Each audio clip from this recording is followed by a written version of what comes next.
Welcome, everyone, and thanks for joining us and being a part of the Nikki and Steven Live experience. Nikki and Steven Live, a place where Nikki and Steven can chat, hang, and connect with the amazing Stikker fam. What up, mother cluckers? What are you doing with your life if you don't put pineapple on pizza? What? Solo is the worst Star Wars movie ever created. Toss a coin to I didn't mean actually. Oh, Valley of God, stop, dude. This is dumb. I'm leaving. Join in on our movie nights. I can't watch this. Fuck, wait for him to get in. Oh, God. No. No. That's a no from me. Oh, baby feet. No. Boom. Oh, fuck it. Can we all give Mr. John Wick a round of applause? A whole round. Nom nom. Nom nom. In the eye. In the eye. Ay. Your favorite show's over? Be there for the rap party. This is literally the most underrated television show I can personally say I have ever seen. Word. That was just such an epic moment that it was just, his speech was so good. Such a massive impact on the universe of Vikings. There is nothing that you're gonna tell me that's like, he didn't survive, because no. La la la la la la, I hear nothing. If you thought this had a happy ending, you haven't been paying attention. I cry every single time I see that scene again because it's so... I was shaking. And of course, we are playing some games. Yep, we're still in a bush, bitches. Oh my God. I'm an aggressive accuser. Really, you are. You're a dick. Sorry guys, I had to bounce. Oh my God. Oh, you missed! Oh, you missed! Ah, no! Intimidate? I don't know! Oh my God! Oh God! Oh my God! It worked! Okay, so I suck it, you blow it. I got this fucking thing dangling from my gun now. That's what he said! Run! Run! Ah! No!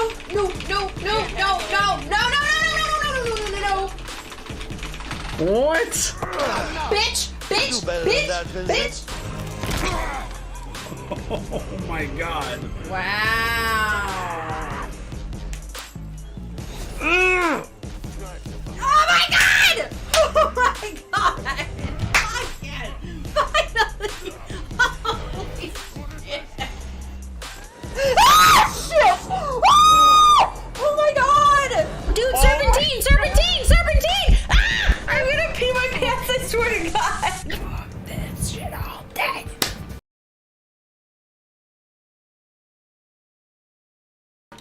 Hi! What's up, everybody? Nikki distracted me. I almost didn't hit the button in time. Me? I didn't even do anything! Killing it! Well, you know who wasn't killing it? Michael Myers in his own movie. Oh. Spoiler alert.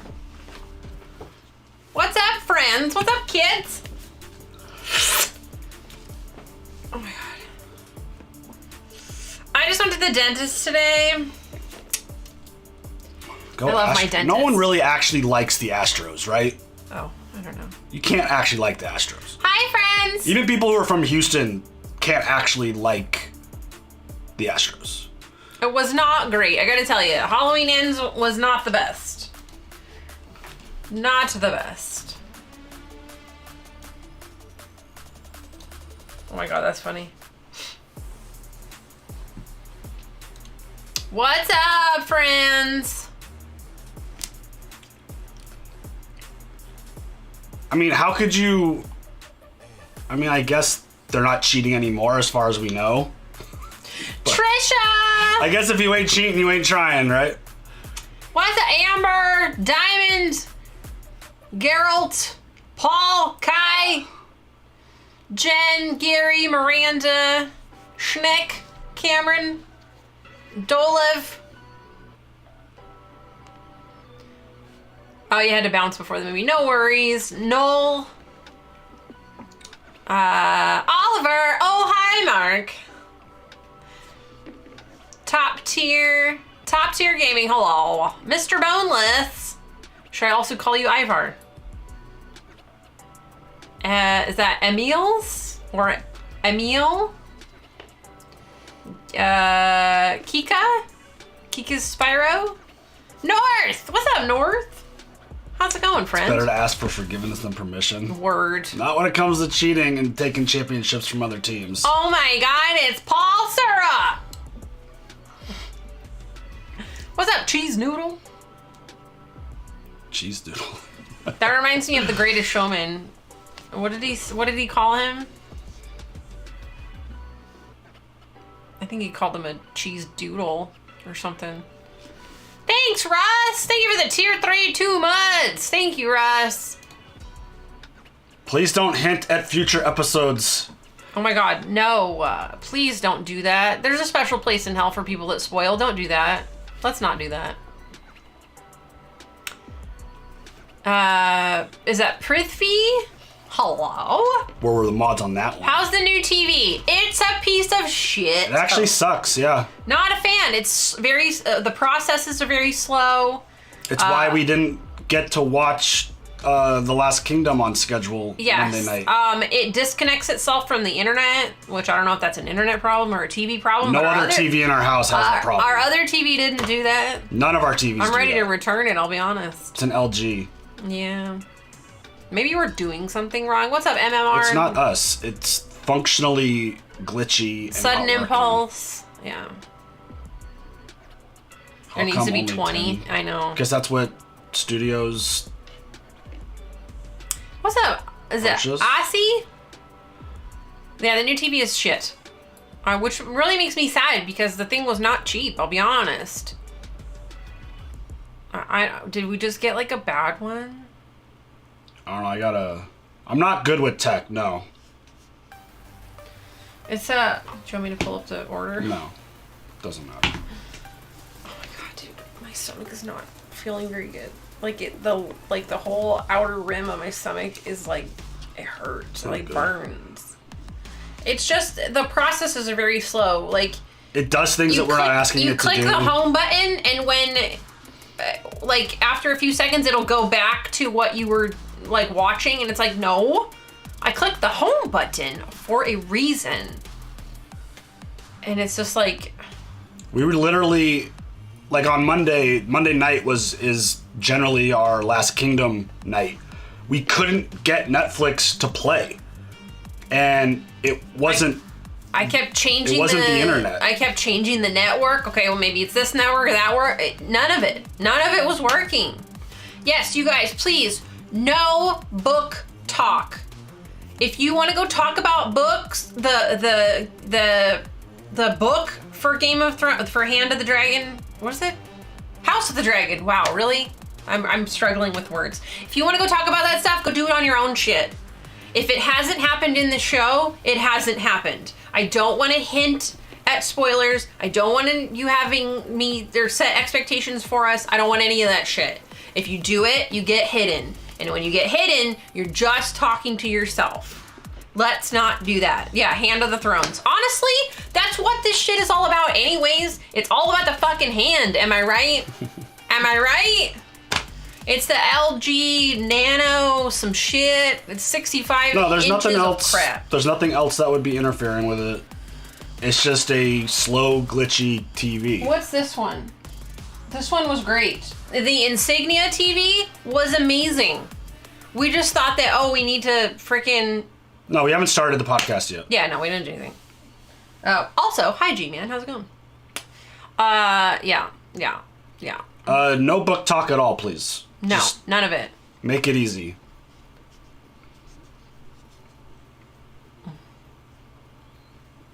Yeah, you haven't missed anything. We'll start in a few minutes. Yeah, you're good. We're just hanging, chatting with y'all before we start, like we always do. We've only been here for 6 minutes, so we're... I mean, we just spent $1,000 on a TV. I would hope that it would work.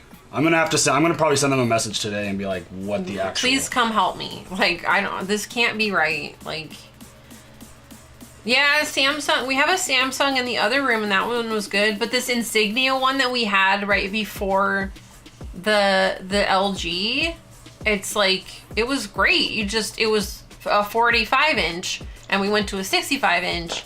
And so we thought, oh, this is going to be awesome. And everyone said that it was a good TV. Yeah. No one said it was a bad TV.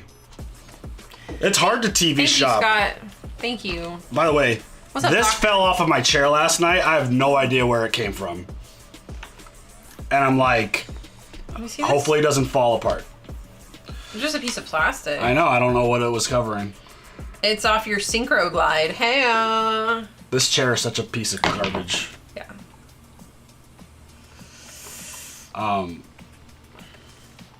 But yeah, I mean, it's frustrating when you get something that you think is going to be an upgrade and it's actually interfering with your life. It's not like we just sit around and watch TV for funsies. You know? We actually have to work. And patrons are, I would imagine they're upset. Seriously, Jax, what are you doing? What?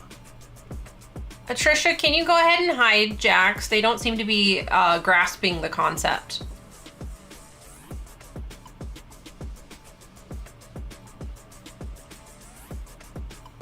You hate your office chair too, Jen? I'm sorry, Jen. Doesn't it just, like, the thing that you have to sit in for, like, hours and hours, like, a day, you think that should be awesome. Geralt, what's are you okay in the chat too? Just checking in. Is everything all right?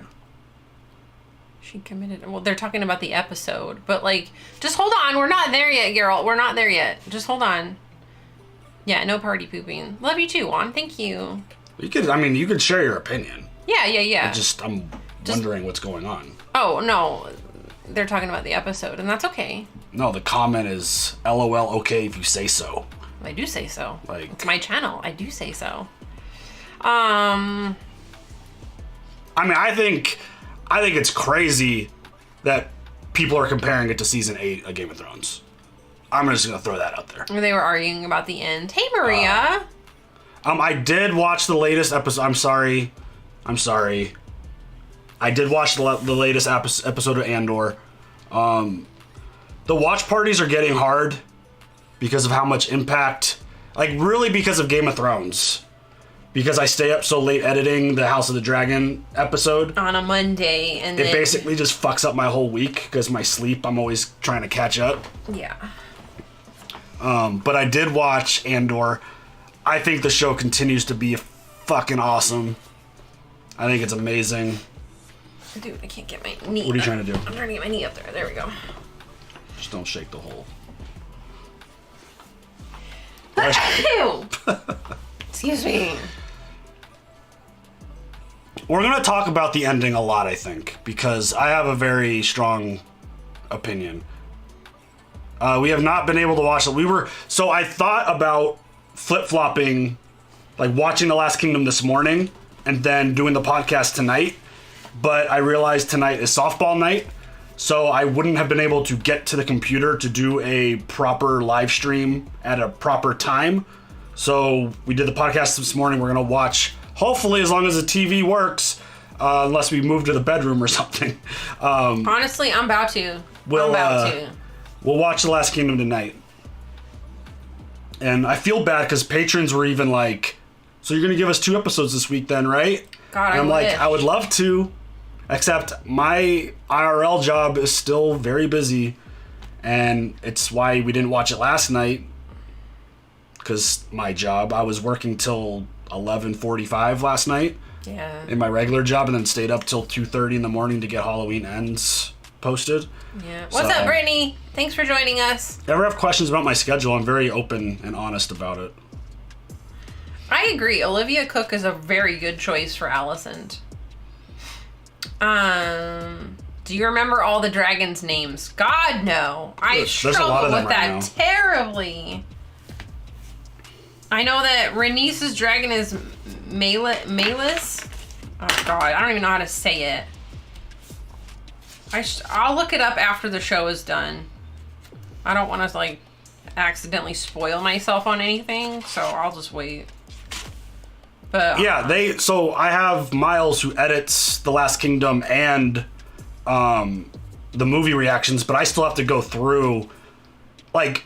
Aw, Vivica, thank you. 5 months, love from Finland. So regardless of how good an editor is, they're never going to be able to do it the way I do it. Or want it to be. It's impossible because I literally go frame by frame and I adjust certain things and I have a certain approach to everything. So he sends me the project and I still go through it and make edits and tweaks to make it fit kind of more my vision.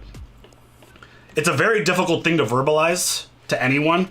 And even if I am paying for an editor, I'm not going to put them through the hell to try to like, all right, you have to go frame by frame to make sure this is perfect. And like, it's never going to work that way. So I still have to go through it. I still have to upload it. I still have to prepare the YouTube page and get the full reaction uploaded to Patreon and get all that stuff linked up. So there's still a lot of work. The editing part is the longest part of all of that, which is why it's so helpful. But I still need to do a lot of other things before the video gets published. Yeah, I don't want to look at a family tree yet. I don't want to look at a family tree until the episode is aired. I don't want to accidentally spoil myself, so no thank you so much. Yeah. Oh, thank you. Thank you, Ellie. Yep, don't share anything about the next episode, please. We will stop doing this if you guys can't, like, follow the rules, please. Don't say anything about episode 10. Absolutely fucking nothing. Because you guys, like, book readers know. God, then hide that person too. Alright, well, bye. If you're gonna joke, you're gonna go bye-bye. We don't fuck around with that. No. Hey, Leilana! Hey, girl. Hey, you got a lot of hiding to do, girl. Well, welcome to the live stream. People have lost their shit today. But thank you for all the awesome people that are here that don't do that. You don't watch any trailers. What's the point of watching a trailer when you're a reaction channel? We want to go into the episode blind. We've talked about this for 5 years now. Well, maybe not 5 years. We used to watch trailers. Walking Dead kind of ended that with, what, season 8? I don't know, but I think we should get into this because... People are being ridiculous. Yes. Juan, thank you for the 8 months. Tier 2. Juan, thank you so much. Yes, Leilana, get your happy finger ready. Get it ready, girl. Trisha is in it. It just makes it hard because we want to be here and we want to do this and we want to interact with you guys, but if the rules can't be followed, we'll just do it offline. Yeah, we don't go into the comments until after the moderators do, so no worry about the video part of it. Yeah. But this, like, I'll just close the... I mean, your comments will get removed in the video because we do want to go in there at some point and interact. But again, let's not focus on the negative. Thank you guys for all the awesome support. Schneck, thank you for the 5. Everyone behave yourselves. Still Team Black. Absolutely. Miranda, excited for the finale. Reminds me of waiting for season 7 of Game of Thrones. Painful, but I started watching you guys for your reactions because of my withdrawals during that time. Thank you so much, Miranda. Thank you for the $9.99. Schnick, thank you for the 5. Thank you guys for the resubscriptions. Yeah. Should we put up the poll? Let's get started. The poll doesn't go up till after we start. Oh, okay. Just kidding. Yeah, it literally does, Lit. You're absolutely right. We have very simple rules. If it hasn't happened in the show, then it hasn't happened. If the book has a different outcome, it does. The book's not even meant to be the same as the show. The show is supposed to be different. So the show's not going to be the same as the book. The book was, from what I understood, is hearsay and rumors and a story told from a certain perspective, and the show is completely different. So if it hasn't happened in the show, it hasn't happened. We don't watch trailers. We don't watch the inside the episode at the end because we don't want any extra stuff that could potentially agree to disagree to what? What? There is nothing to agree or disagree about. This is our rule. If you can't follow the rules, Like, I don't that's know. okay. Please feel free to exit. Just I don't hit the know X. I don't know what part of that is complicated. Okay, let's do this. Start. Don't forget to hit record. I know. I don't want to dwell on the negative. No, I'm not dwelling on the negative. I'm just trying to make sure everyone understands. They do. Otherwise, a mod will take care of it. Oh, okay. Thank you, Geralt. Thank you. Okay. All right, let's get the podcast started. Sorry, one more. Just hide. What is wrong with you people? I'm not gonna let one or two assholes Ruin it for everybody. doing the podcast live. Like, I'm not gonna let that happen because we enjoy this very much.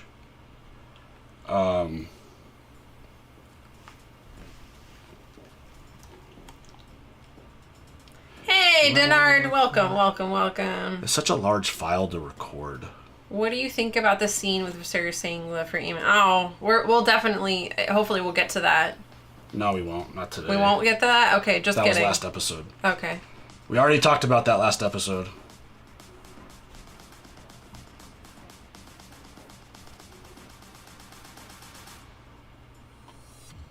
Guys, don't, come on. All right, you keep your Assholes eyes. or arselings? Ah, arselings.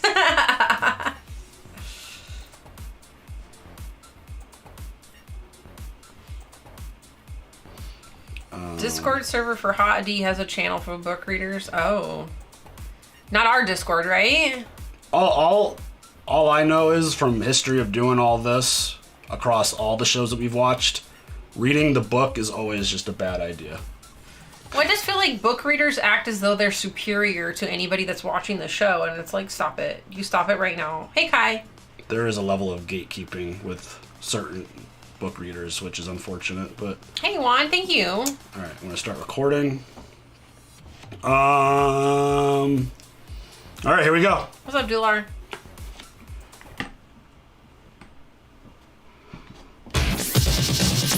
And now, the moment you've all been waiting for.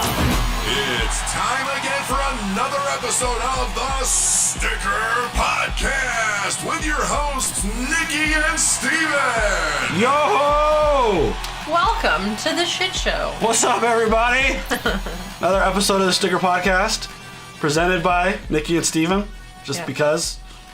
I thought I would just throw that out there. I don't know what the hell that means. But Okay, cool. we have a lot to get to today. I don't really have anything that fun to talk about in terms of the week that was. Nikki I went to the dentist. did today. have a dentist appointment, which she always loves. I love my dentist, Dr. Yuftali's dental office here in our town. I fucking love them. They always ask how I'm doing. She noticed the purple in my eyelashes. She always asks about our YouTube channel. I fucking love her, and everybody in the office is amazing. Even if they don't take my insurance, I will find a way. I will find a way to go to them. I love them that much. I get to watch Star Wars while they work on my teeth when I go there, so And I watch Mary Poppins from 1964 because I think it's fucking epic. that is the only Mary Poppins. Okay? Julie Andrews for life. I mean, it's literally like going from, because I used to go to my mom's dentist. I guess this is a fun thing that we could talk about. I used to go to my mom's dentist, and that dentist office was the absolute worst. It was the type of place that would want to Upsell. experiment. Not even just upsell. They wanted to experiment on you and be like, hey, this new thing came out. Can we try it? Hey, we want to do this. It's not even something that you needed. And I'm like, get the fuck out of my mouth. No, you cannot try that. That's what she said? I do not want you digging in my mouth and doing experimental shit in there. That's no. also what she said? And so it basically turned into a situation where I didn't go to the dentist for like 8 years or something. Like, it was in a crazy amount of time. And then Nikki found this group, and the office is I love literally that. the best. They're so awesome. They're so much fun. They're all really nice. It actually makes going to the dentist an enjoyable. It's not like, oh my god, I gotta go to the dentist. Here. Like, Public service announcement. If you go every 6 months, they will catch a problem before it gets so bad that you will not want to go. So just go to the dentist, you guys. I didn't think I did great with my teeth, but after going to the dentist for all these years, like, my teeth were, like, flawless still. After all these years of not going to the dentist, my teeth were flawless. You haven't been in 3 years. You need to go. I have flawless teeth. You need to go. I just brush really, really well. But, yeah. You don't even floss. I brush really well. Floss your teeth twice a day and brush twice a day, okay? Floss first, then brush. Mouthwash, I don't know about that one yet. I mean, there's nothing like going to a dentist, having them work on your mouth while I get to watch Luke Skywalker and Darth Vader on TV. That's what she said? It's fucking awesome. That's what she said. There's our little tangent for today. A little fun conversation about the dentist, which everyone hates. Like, I love everyone hates the dentist. No. I didn't think that I would like going to the dentist as much as I do. I'm like, yes. Do I need something to make my mouth feel better? No one wants to have pain while they're chewing. It's true. So go to the fucking dentist, guys. I wish everyone could find and have a dentist experience like we have, because, again, you find someone like that, and it makes going to the dentist not like the worst thing in the world. Yes, they're amazing. But I don't know what the segue is from that. I mean, we could go from teeth to feet. No. Potentially. That feels like a great transition. We can talk about the weather for a moment. It was 68 degrees on Sunday. It's 93 today. What the actual fuck, California? Get your shit together. People have way worse weather than what we're dealing with. I think it's fine. But let's go teeth to feet. Because I feel like that's I think that's the smooth transition. Yeah. Going from teeth talk to feet talk. Sure. But is that a section on TikTok? Before we jump into actual discussion, let's get the weekly poll out. This week, asking a very simple question, because I feel like this is the first time there's a little divide, a little disappointment, a little bit of fan base not being happy with something. Did you like episode 9 of Hot D? Simple question. Yes, no. We'll check out the results at the end of the podcast. But I love this episode. I thought this episode was absolutely fantastic, and I honestly feel like the show can't miss at this point in terms of the story they're telling and just the way things are going. And it's really interesting because having the reaction channel and having videos that we post, we could really kind of take like a poll for like what the pulse is of the fans with the show. Mm-hmm. Because it's not necessarily just fans of us that are watching our reaction. Take the pulse. Yeah, take the pulse. It's fans of the show that come and seek out these reactions. So, for the first time, I feel like there was actually people being disappointed. So disappointed to the fact that people are comparing it to the last season of Game of Thrones, which I think that's a little extreme, personally. I think that's a little much. We're going to dive deep into this episode and the stuff that people thought were bad. And I'm going to share my perspective on why I thought it was great, because, again, that's always what I do. Mm-hmm. If I like something or don't like something, I feel like there's always a reason why.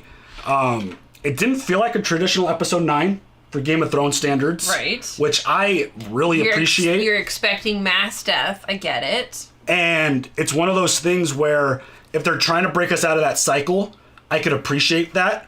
And it feels like this specific episode has really kind of launched us into what's going to be an absolutely bonkers finale. That's kind of just what it feels like. God, I hope so. I mean, I don't know. I mean, I thought like big stuff did happen during. Definitely big, but it wasn't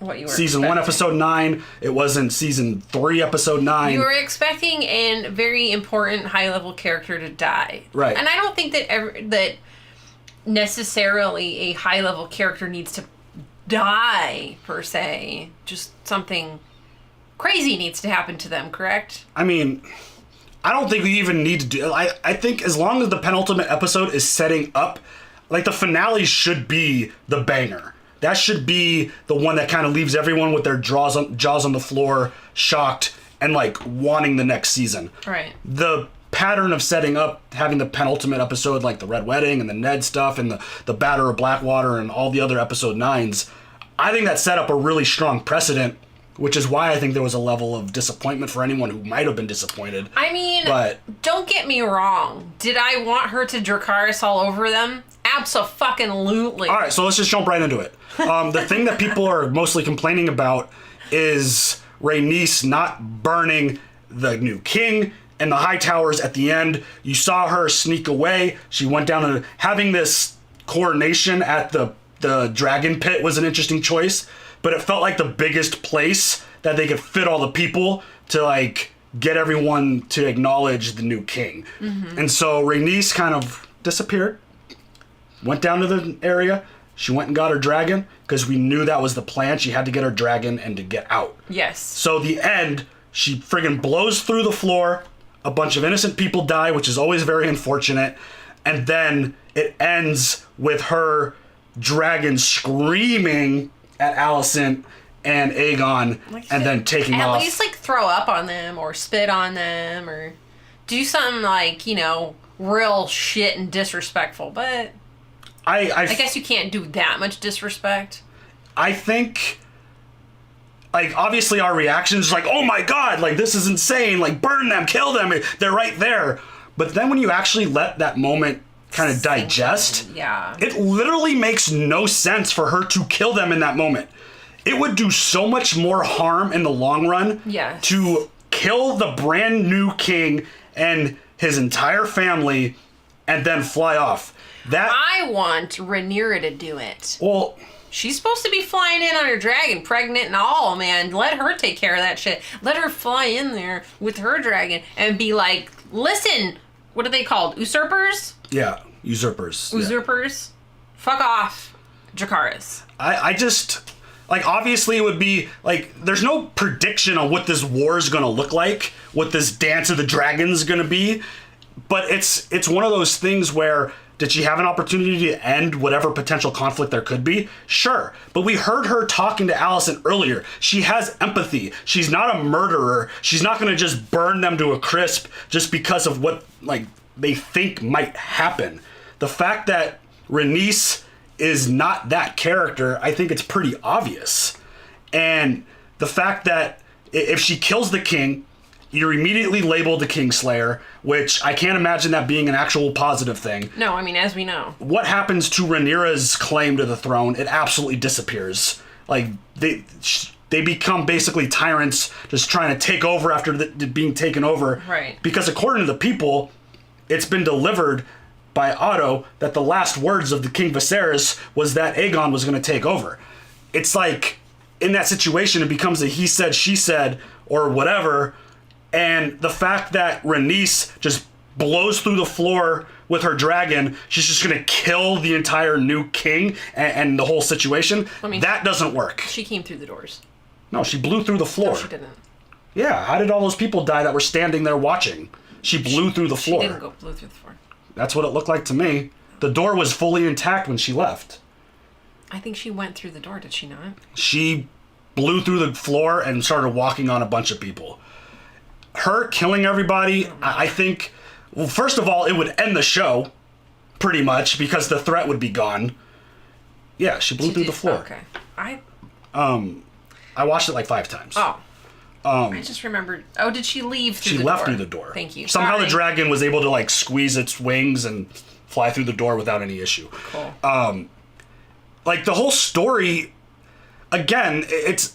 And this is my problem comparing it to Season 8. The problem with Season 8 was how rushed and how the delivery was. I mean, again, I say this every single time. I called it. The first episode of Season 8, I was like, this feels rushed. The first one, like, why do you need to just shove everything into one episode? Like, you could totally draw this out and make it so much more impactful. Like, did I hate it? No. Did I want to see more of it? Yes. It's one of those things where Rhaenys has been one of those really interesting characters, and we have a question that we're going to hit on with her later. But we haven't really known what kind of person she is, what kind of ruler she would have been.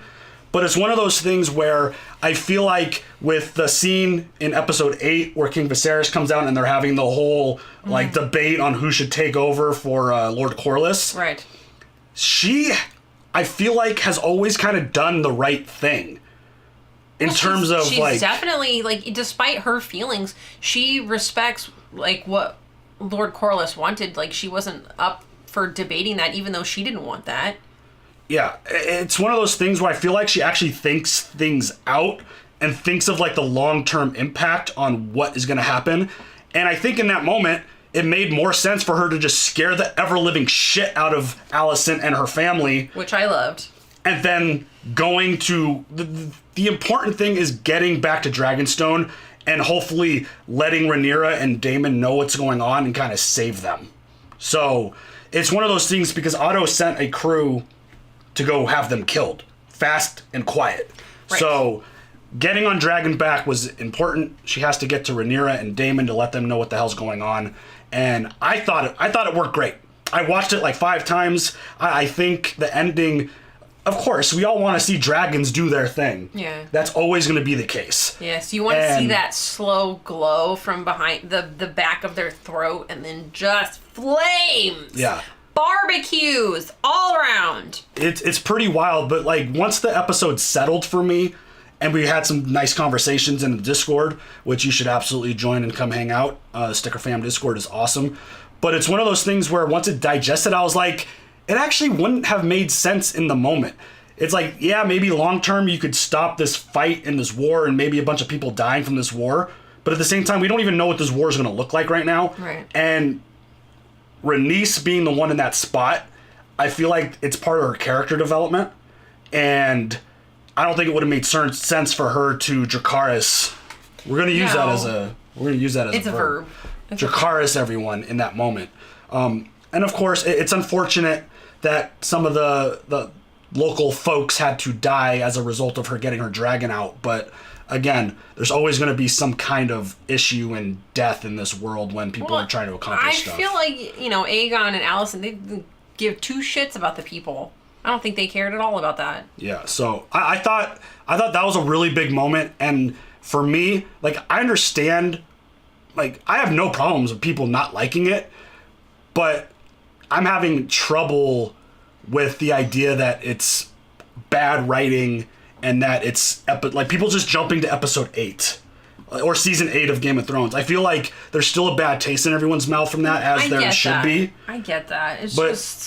This is one of those things where every time something doesn't go the way a fan wants, I don't want that to be the go-to answer, like, this sucks just like season 8. It's like, we got to clear that out of our brains and let's focus on House of the Dragon as its own thing and its own show. And I mean, people throwing around the word plot armor, again, I don't agree with that because in my opinion, it would have been way more harmful in the long term for Rhaenys and Rhaenyra and anything that they are trying to accomplish if she decided to murder the entire royal family, essentially, is what she had in her. Like, so it didn't. Plot armor, in my opinion, is usually something that completely comes out of left field to protect a character or makes no sense. I don't think that was the situation. I think it was a legitimate character decision by Rhaenys, who, again, I don't think she has it in her heart in that moment to murder people who are still her family. Right. That is still her family. It's maybe a couple lines being drawn here and there, but it's still her family. And she had a really meaningful conversation with Alicent earlier in the episode. So, I don't know. For me, of course you always want to see Dragonfire, but in the end, it made perfect sense for me that she didn't kill them, and we're going to end up continuing whatever conflict we have and seeing where it goes. Mm-hmm. Where are you now on that after the fact, after it's digested? I liked it. Do you agree with me? Yes, I do. Or do you want them to see them burn? At first, obviously. At first, everybody and their mom was like, fucking burn those bitches! But, like, when you actually think about it and you, like, let it sit, you're like, okay, that makes sense. I get it. Yeah, that was obviously the biggest part of the episode. But this felt like a really big episode for Alicent as well. Yes. There was a couple very redeeming moments for her in this episode. Standing up to her father. Yeah. During the council meeting when... To not have Rhaenyra killed. Yeah. Well, just that. But, like, the moment she realized that the long-laid plan is getting put in motion now, I think the light bulb went off. And as more things played out in this episode, the light bulb just kept getting brighter and brighter. And the fact that she stood up to her dad, I thought was a really big moment. I thought that was pretty awesome. I don't think he liked that at all. No, for sure. He was like, wait a minute, you're supposed to be my little pawn. I don't think this is going to work out. What if he has his own daughter killed? Just so he can influence Aegon more easily. Yeah. He's going to fucking kill the queen. Watch. Watch this shit. That's my prediction. Otto's gonna have his daughter killed. I mean, that feels like something Otto would do to keep control. I think that kind of turned into a competition to find Aegon the fastest too. Oh my god, yes. I think who can do Otto their realized, hide like, and oh seek? shit. Yeah. So, and then I thought it was pretty G of her. It was kind of hard to see on first watch because it happened on like a really wide shot like when a dragon's in a scene, your eyeballs are going to the dragon. But during the wide shot as the dragon's like getting into their faces, Alicent actually steps forward and puts Aegon behind her. Right. I thought that was a dope ass moment for her, basically being like, if this is gonna happen, I'm gonna take the blunt of this. I'm gonna protect my son as best I can. Yeah. And like she stepped up for her baby. Mama bear right there. Despite the bullshit feelings that she has for Aegon and like the "Do you love me" line, and what did she call him after that? Like idiot, no. Imbecile. Yeah. Imbecile. Yeah. She called him an imbecile. I'm like, jerk face butthole? I don't know. I thought that was a pretty powerful moment for her as a character because it shows her strength.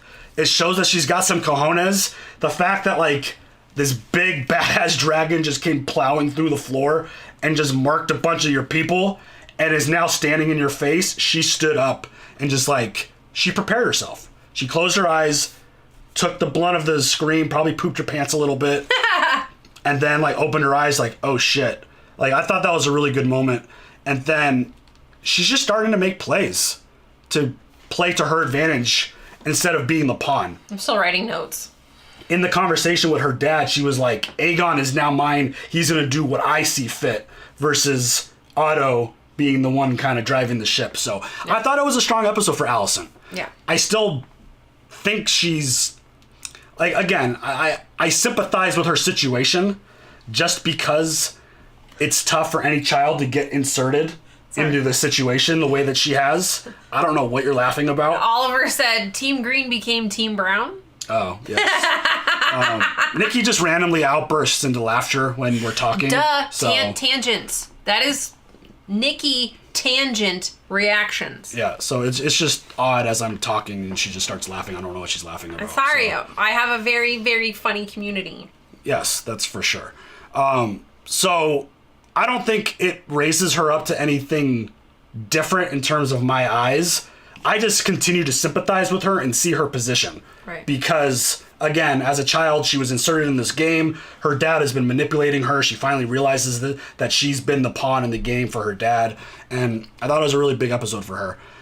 We got some really cool character development for Aemond. Yes. I thought it was really cool actually hearing him speak. I loved that. I loved all the passion that he had. Not just to be an asshole to his cousins, but...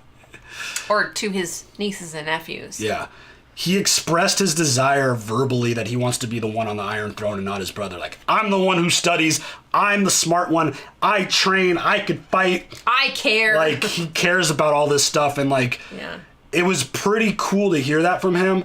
And ever since the time jump where he grew up and had the eye patch and he's kind of like this mysterious, like, character, essentially, with the biggest dragon in the world. Oh, yeah, and he has the biggest dragon in the world, which... Hey-o! Say what you will, could go a long way. I'm sure it's going to have a big impact in the upcoming episode and fight, potentially. That's what she said. But I really, like, as we were talking in the last episode, I was like, if I was playing the Game of Thrones, I would get Aegon put on the throne and then have Aemon be the one to take him out so that he sits on the throne. I think that's a powerful play. But yeah, this dude feels like he carries himself a lot more. And correct. Again, the dragon, his fighting ability, he seems to be a smart dude who reads and studies. And well, he just cares. Like, if somebody didn't want this job, they would act like Aegon and literally not care and do everything in their power to fuck up their chances to have that job. I don't know if it's always about wanting or not wanting, because Jon Snow never wanted anything and he was a fantastic king. It's more about he takes his level of not caring and goes into the extreme. Yes. And like makes himself look bad, makes his family look bad. Dude, I don't know if we picked up on this right away, but that whole fighting pit it wasn't just one of his bastard children. He has a bunch of bastard children. Yeah. And they're all fight clubbing. Like, this dude's just a bad dude. That made me really upset. Like, really upset. Like, he had a whole friggin' fight ring. Well, and they sharpen their fingernails and their teeth. Yeah, they're like scratching each other. Like, that was Biting insane. each other. They sharpen their teeth. Like, that's awful. That was pretty insane. So, yeah, I mean, we've got, I feel like, two ends of the spectrum between Aemon and Aegon. And I think we have a question about this, but Aegon's sitting on the throne now with how reluctant he was. And then the way the episode ended, and he was like cheering and like he was holding all up the about sword. It. And he's like, oh, people like me now? Like, I don't think that's the thing, dude. I think that's going to be really dangerous with him in control. Yeah, but we'll talk more about it because we do have a question about it. He's very entitled and arrogant.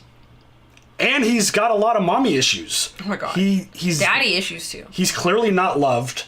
He clearly seeks some kind of approval and love and you affection. Acting like a dad. I mean, it's true. Like, you actually Normally listen. that's like my thing, but like, look at you, aww. You listen to the stuff that he's actually said, and the conversation about like when he got caught.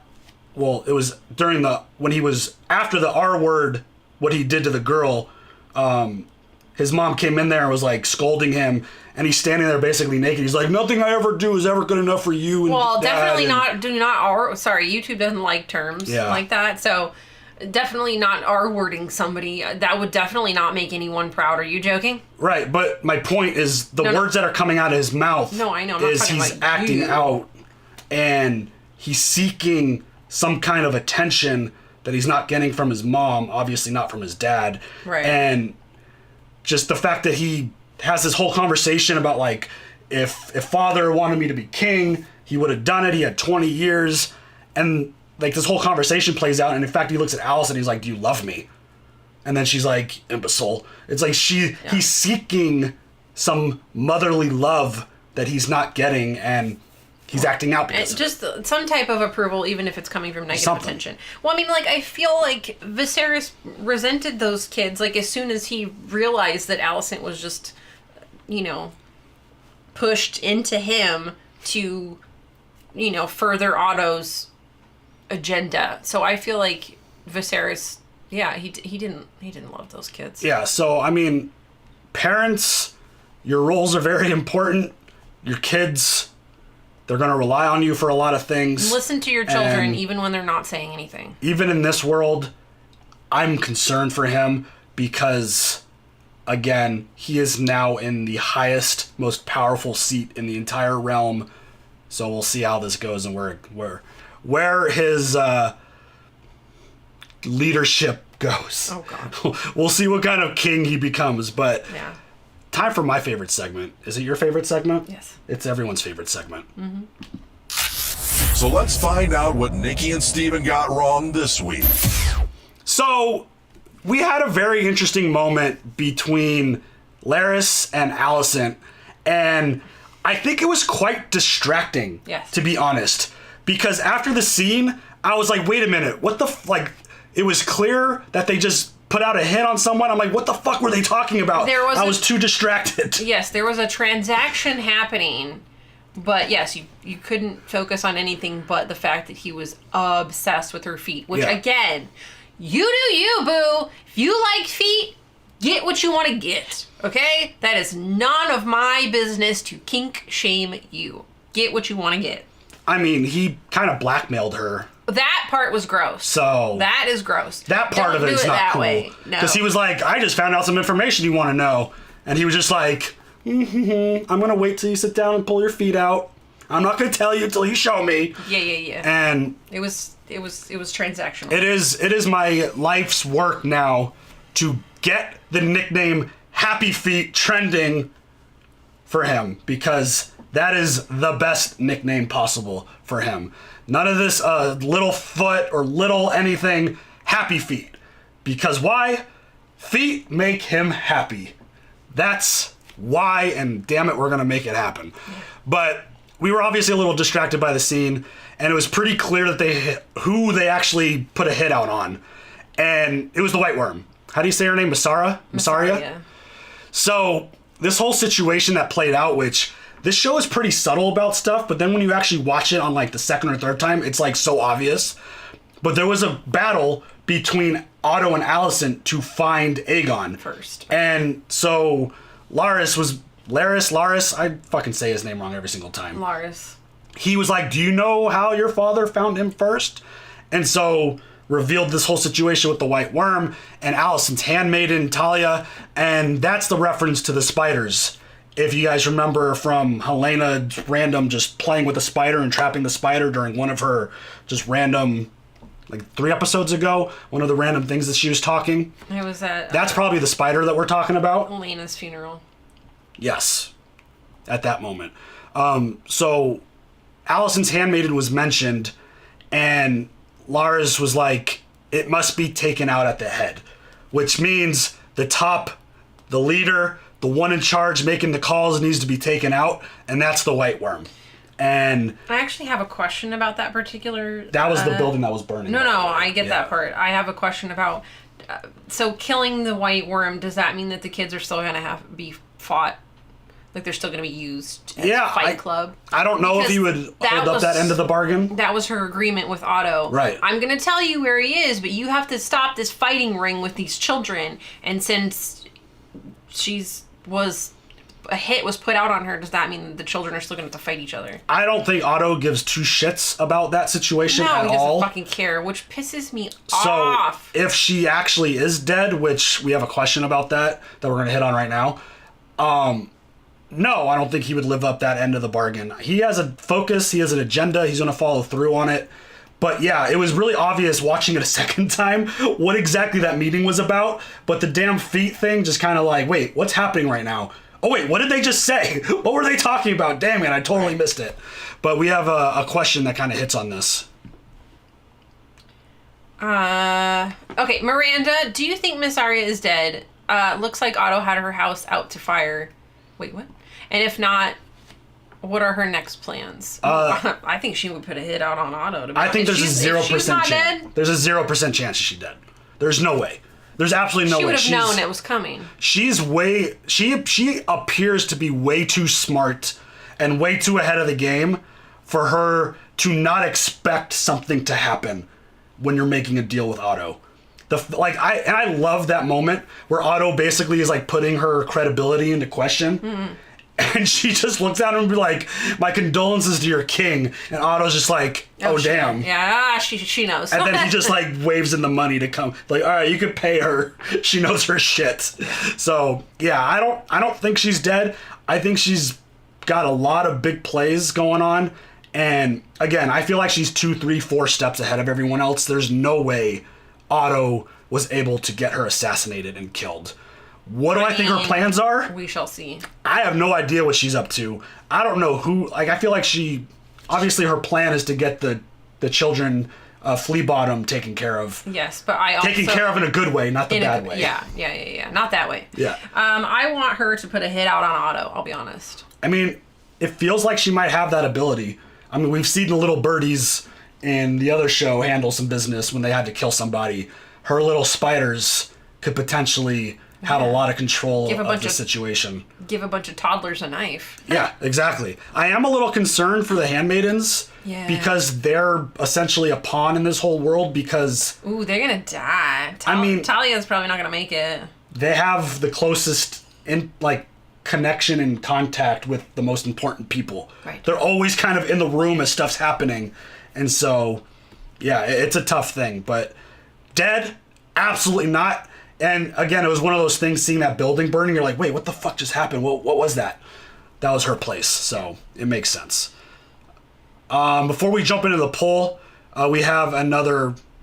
It's turning into a weekly thing because, Helena says shit, and we all have to pay attention to it. Right. Besides reminding us about the beast beneath the boards, which was literally a beast beneath the boards, she said this week, it's our fate, I think, to crave always what is given to another. If one possesses a thing, the other will take it away. I think that is so obvious talking about Aemond and Aegon. I feel like that was blatantly, after the episode plays and you let that quote kind of sink in. Yes. And the way, Aemond was talking and the way like Aegon took the throne when he didn't want it and then feeling powerful while she was sitting there knitting a little spider thing, right? Mm-hmm. Yes, knitting a spider. Weaving the spider thing. Cross-stitching the spider. I don't know if this is a foreshadow that Aegon dies soon, but it sure as hell feels like it because I'm trying to think of another situation where maybe it's an Otto thing because he's craving something that Rhaenyra had. I don't know, because he wants the power. Yeah. I feel like there's not that many options in terms of, I think it's to crave what others is that possess. Otto sucks. Otto does need to die. So, yeah, I think that's another really big thing. And sorry, but yeah, back to what Helena said. I kind of love that you, keep track of everything that she says because I didn't even get that quote. I got the beast beneath the boards, the previous one, and, closed the eye of the one before that, but this one I did not get, so thank you. I think we were talking about the previous scene when she was sitting there, because it was while she was knitting. So and knitting. So yeah, like it's almost one of those weird things where I don't want to hear what she says because it's like, spoiler, bitch. Stop telling us what's happening. You're giving it away. Stop reading the books and telling us what happens. It's like, knock it off.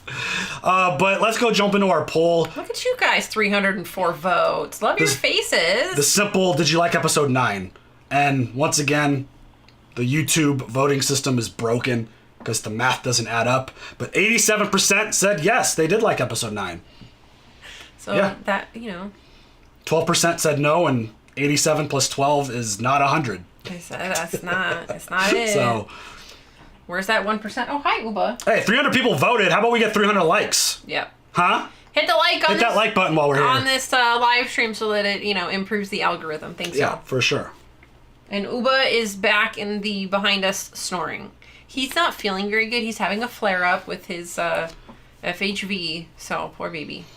Yeah, so just another quick shout out. We'll get to all the super chats. Yes, thank you. I saw guys. that there were a few that were dropped. If you have anything else that you want, if you want to participate in the conversation and get in the podcast, it's the easiest way to do it. We can't read every comment, but we will read absolutely every super chat because, again, we appreciate you and the contributions and everything that you guys do. So thank you. Let's jump into the questions. Yeah. Because there's a lot of questions today. J. King, do you think Rhaenyra and Daemon will head straight to King's Landing, or do you think they will wait for form alliances and plan their attack? Very good question. At first, actually before reading that, I was immediately like, Rhaenyra is already headed there. Shit's about to go down. But yeah, they should probably wait and form alliances. That's a good idea. It's one of those, it was actually quite interesting having an entire episode with no Rhaenyra or Daemon. Yes. I was not a fan of the fact that I didn't see them, but I understand why. I feel like it's going to just build more story not seeing them. Like, it's always disappointing to not see them because they're such great characters and True. They're so vital and important to the story. True. I'm trying to read the room and try to make a decision on how I think they're going to respond. Should they plan their attack? Yeah, they absolutely should. Are they? I don't know. I feel like the longer they wait, the worse things are just going to get for their cause, and more people are going to go against them, and the longer that this, which is why Otto was so quick to keep everything closed and lock everyone down. They wanted to get their word out and get everyone to hear what their side of the story was. Right, but Rhaenys is already on her way there. Rhaenys is there. Yeah, she's going to show up on Dragonback and let them know what went down. I hope that she, as soon as she gets off that fucking dragon, spits it out. Because, sometimes I feel with these shows, they like to get off the dragon, take their time. She might not have time have to a meal. Relax. Oh, let me tell you what's happening. Bitch, spit it out. Hopefully she beats the assassins that Otto sent. Oh my god. Because... Well, they're going via boat. She's going via dragon. But they left way before that. That's also true. I don't know how fast a dragon flies. It's going to be interesting to see how that plays out. But I feel like Daemon is going to try to act as quickly as possible. And I feel like Rhaenyra might have to be the calming one and be like, we need to calm down. We need to figure out what we're going to do, how we're going to approach this. See, So- I don't think, I mean, I know Damon did just haul off and slice somebody's head off, but like, I don't think he is not of his younger self anymore. So I think he's matured a bit and I don't think he'll just go full force right away. Yeah, I don't know. Like seeing him in moments where action is required, he's acted out pretty quickly. Like the situation at the Stepstones, where he just took it into his own hands to like just go in there by himself. That obviously ended up being a really smart plan and being a plan that they thought out. So I don't know. It's one of those things where I'm very curious to see what direction they take the characters, because I feel like it's going to be a big statement for how they respond and how they react initially. From Leilana, hey girl, hey. How do you think Rhaenyra and Daemon will respond to the usurpers, and what do you think that Rhaenys will do now? Yeah, we kind of just hit on that, so. Thank you, Leilana. Vivica, do you think Rhaenyra, Daemon, and the others with their dragons have any chances against Vhagar? Ooh. Yeah, I'm not a dragon expert. I don't know everything about them. Yeah, but he's a big boy. It's one of those things big where... girl. Sorry, Vhagar's a girl. Sorry. If you have the biggest dragon, that goes a long way. It feels like Rhaenyra's side will have the Count. She'll have more dragons because of the Valyrians, if they're going to be in on this with Rhaenys. I could be wrong about doing the math there. I was told there'd be no math. Yeah, who gets... Because Team Green has three dragons. Laenor's dragon. Whoever the dragon decides. What was it? Sea Smoke? Sea Snake? Sea Smoke is a wine. I think it's Sea Snake. I think Rhaenyra will have the numbers. Yeah. And Team Green will have the power, I guess is the way to put it. Yeah. So I don't know. It depends on how many they have versus how many the other side has. So we'll see how it goes. Yeah. Marcus McGill. McGill. What do you think? What do you guys think of Rhaenys' heroic moment? Do you think Otto will try to persuade Aegon the Second to make the first strike and go after Rhaenyra and company, or will Aegon the Second play it cool? Oh, I didn't even think about that. I didn't even think about. Also, Rhaenys. I think that was awesome. Am I happy that she killed a bunch of, townspeople? No, I hated that, but. I mean, that was pretty epic. Do you think Otto will try to persuade Aegon II to make a first strike? I mean, that would make sense. Send whatever dragons you do have, send Aemon with his dragon to go... Oh, gosh. I mean, there's a whole lot with that. Because technically... So that's another situation where I'm very interested to see what the response is going to be. What the play is going to be. I'm not sure. I mean, because technically he sent people already to go kill Rhaenyra, and then he might just sit back. Aemon could go on his dragon to go chase down Rhaenys. That's very possible. I mean... But that's one of the things I'm really curious about, is what is the mindset of Aemon? Is he going to be all in on this war for his brother? Like, is he going to listen to Otto and be like, hey, go get her? Like, you got the biggest, baddest dragon here. Go get her. Your dragon is so big. Like, he's one of those characters that I feel like is going to be hard to read in a sense of, like, what's going on with his mindset. Like, what does he want to do? What does he not want to do? Who is he going to listen to? Is he going to act on his own and do what he thinks is right because he feels like he's smarter? Right, because Otto doesn't really tell Aemon anything. I mean, no. Otto just... He controls Alicent and the king. That's basically what his place is. Because you control those two, you control the argument. So, yeah. I don't think it would be... Maybe, like, Otto's already sent an assassin crew to go take out Rhaenyra. So, I don't know if... I feel like he'd be more kind of, like... chilling, maybe? Letting, like... Trying to make the other side look bad and let them attack versus them going on the offensive.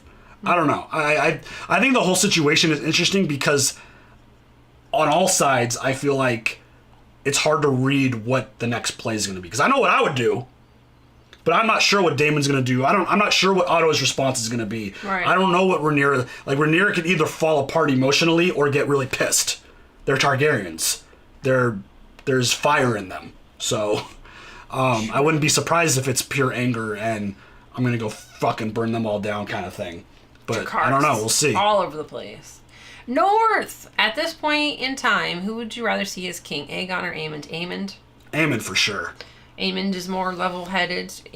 Feels that way. He's more prepared mentally, emotionally, maturity-wise. He's way more mature than his brother. Yeah, I think I would like to see Aemond, although I do worry about his psychological health. Is he just going to go nuts and just start killing people? I don't know. I could see... I don't think... What if he kills the entire... Like, what if he kills all of his nephews? I don't think he has very many similar traits to Joffrey and Game of Thrones Joffrey Baratheon. Well, Joffrey Lannister. But in a sense of the way he will act as king, yeah, I could see him being similar to that in terms of like having outbursts, maybe yelling at people. If he's feeling really good about himself after this whole coronation situation, I could see him being a little snippy with people and like almost kind of being like a baby about it. Because chip on his shoulder. Joffrey was pretty childish in terms of his rule. But also he was incested like crazy. Well, right, he was a psychopath. Yeah. But I could see Aemond having some of those traits in terms of like listening to other people. If Alicent tries to tell him something, is he gonna freak out and be like, fuck you, Mom, I'm the king, I make the decisions, I say what goes, listen to me. Like, is that You're not my real dad. Is that what he's gonna do? Or is he gonna actually like be a good king and listen to people and take advice and kind of like gather his thoughts and make a good... I don't see him doing that. So I don't know. But Oliver, you're up next. Do you think that Aegon will listen to his mother now that he is king, or he will become consumed by power like Joffrey? Oh, there we go. Dude, Oliver. I good call. That one. Yeah, we just kind of hit on that. But yeah, I could see him being consumed with the power and thinking that he knows best and no one else knows best. The power of Graceful. Oh, that's yes. He-Man. Never mind. Hooplehead! Who is your most despicable, despised character right now? Otto. Otto. Fuck that guy. He needs to die. I think he's proving... Bitches. I think he's proving to be the best antagonist in this show because of the way he's manipulating and controlling everything. I mean, he's no Littlefinger. No. Saying I mean, that. again, we do. I still wouldn't even say that we know who Littlefinger is at this point. No. That his storyline and his arc lasted seasons in his role. Otto is just a very manipulative, smart hand of the king. Right. He's in a position of power, and he's managed to keep himself in that position of power and even get the job back after he got fired. He gets fired and he gets put back. It's like he's got a really good grip on the important power positions of the realm, and he's taking it full advantage to the best of his ability. And I don't think he gives two shits about anything else around him. No. He cares about his position. No, he's got a one-track mind. I'm even kind of questioning how much he cares about his family, He's a one-trick pony. to be honest. Yeah. Like, it's one of those things where, like, did it bother him when Rhaenyra or when Alicent was talking about Aegon becoming king and restoring the Targaryen greatness? Like, it was very interesting having two Hightowers essentially discussing the future of House Targaryen. Yeah. I wonder if that drove Otto nuts. Oh, I'm sure. To where it's like, no, Alicent, it's about Hightower, not about Targaryens. So, Right. yeah, this dude definitely feels like he's got a lot of issues. He's a pretty evil dude, and yeah, I think he's easily the most despicable character currently. Word. Hobo Deluxe! Who will Aegon appoint as his new hand? Will he keep Grandpa or choose someone else? I don't think he's going to have a choice, honestly. Yeah, that decision's made for him. I think it literally is grandfathered in. Like, if anybody's going to grandfather something in, it's going to be Otto. I don't think there's any, like, I put it at like negative 50% that anyone else will get put his hand, because he'll go in and do what he does. He'll say all the right things, be like, look, I've got the experience, I've got your best interest in hand, I want to take care of you. Best interest at heart. At heart, whatever, in hand. In hand. Yeah, hey, I did see that on the purpose. hand. Leave me alone. Oh, look at you. I'm trying. But I think he'll do all the right things, and I don't see Aegon picking anybody. I don't even see him making a decision. I think he probably, in his brain, will be like, oh, he's just default. Yeah, he's just hand of the king. Yeah, whatever. Cool. Iron Minotaur, in the order of things, allowed Rhaenys to take... In the order of things, allowed Rhaenys to take the Iron Throne, given what we have seen of her in action. How good of a ruler do you think she could have been? So he's saying if it wasn't Viserys... Oh, right. And it was Rhaenys who was technically in line. I don't know. I think she'd be really interesting. I do. We haven't gotten a ton with her. No, I think she'd be very respectful, very just. She wouldn't stand for anybody's bullshit. If there was a need to go for war, I think she would do that in a heartbeat. I think she would be very good. I think so far from the moments, and I'm trying to retain all of them. I don't think that she would let any fucking dude push her around. That's for damn sure. Because even when Corlys tells her what's up, this isn't about you, bitch. She has no problem saying what's on her mind and in her heart. Yeah. But I also feel like she's very rational. Yes, that's also. I feel like she'll take in a moment and not think too rash and too quickly about it. No. I feel like she'll tell you what's up immediately, but she's not going to make a decision right away. I feel like she'll kind of let the whole moment sink in. She'll have she's had really good conversations with everyone important, I feel like, at this point. Like, the conversation that she's had with Rhaenyra, despite them not seeing eye to eye. The conversation with Alicent, I thought, was a really big one. I mean, she did make the rash decision to kill a bunch of the townspeople. She had no choice. I felt as though that was kind of a decision that was forced upon her in order to get her point across. I kind of want to see what went down underneath. Why she couldn't take the dragon out of the normal kind of exit, I guess. Oh, it was being guarded. Well, right, but she was on a dragon. Yeah, but when it comes to, I feel like that was her. She didn't want to hurt the dragon. I feel like that was her best way out in terms of getting out quickly and not having any conflict. Sorry, potentially. There's a question. How did she have no choice? Really? How was she going to get her point across? She was one person in a mass of people. No one was going to be like, look, there's Rhaenys. Let's listen to what she has to say. Fuck that. She's got to go get her fucking dragon. You bitches need to listen to me. And that's how she did it. She would have been killed. She would have been killed immediately. Yeah. So yeah, I think she would have been a good king, ruler, queen. I think she would have done a really good job in that role from the little bit that we've seen with her. Again, we haven't gotten a ton, but the little bit that we've gotten, she seems to be feisty. She seems to be very focused on what she feels and what she thinks, and I feel like she comes to pretty good conclusions for the most part of how she should act. So I think she would have done a good job. Let's see. Hooplehead! Who did you want to ascend to the throne after Viserys died? Rhaenyra.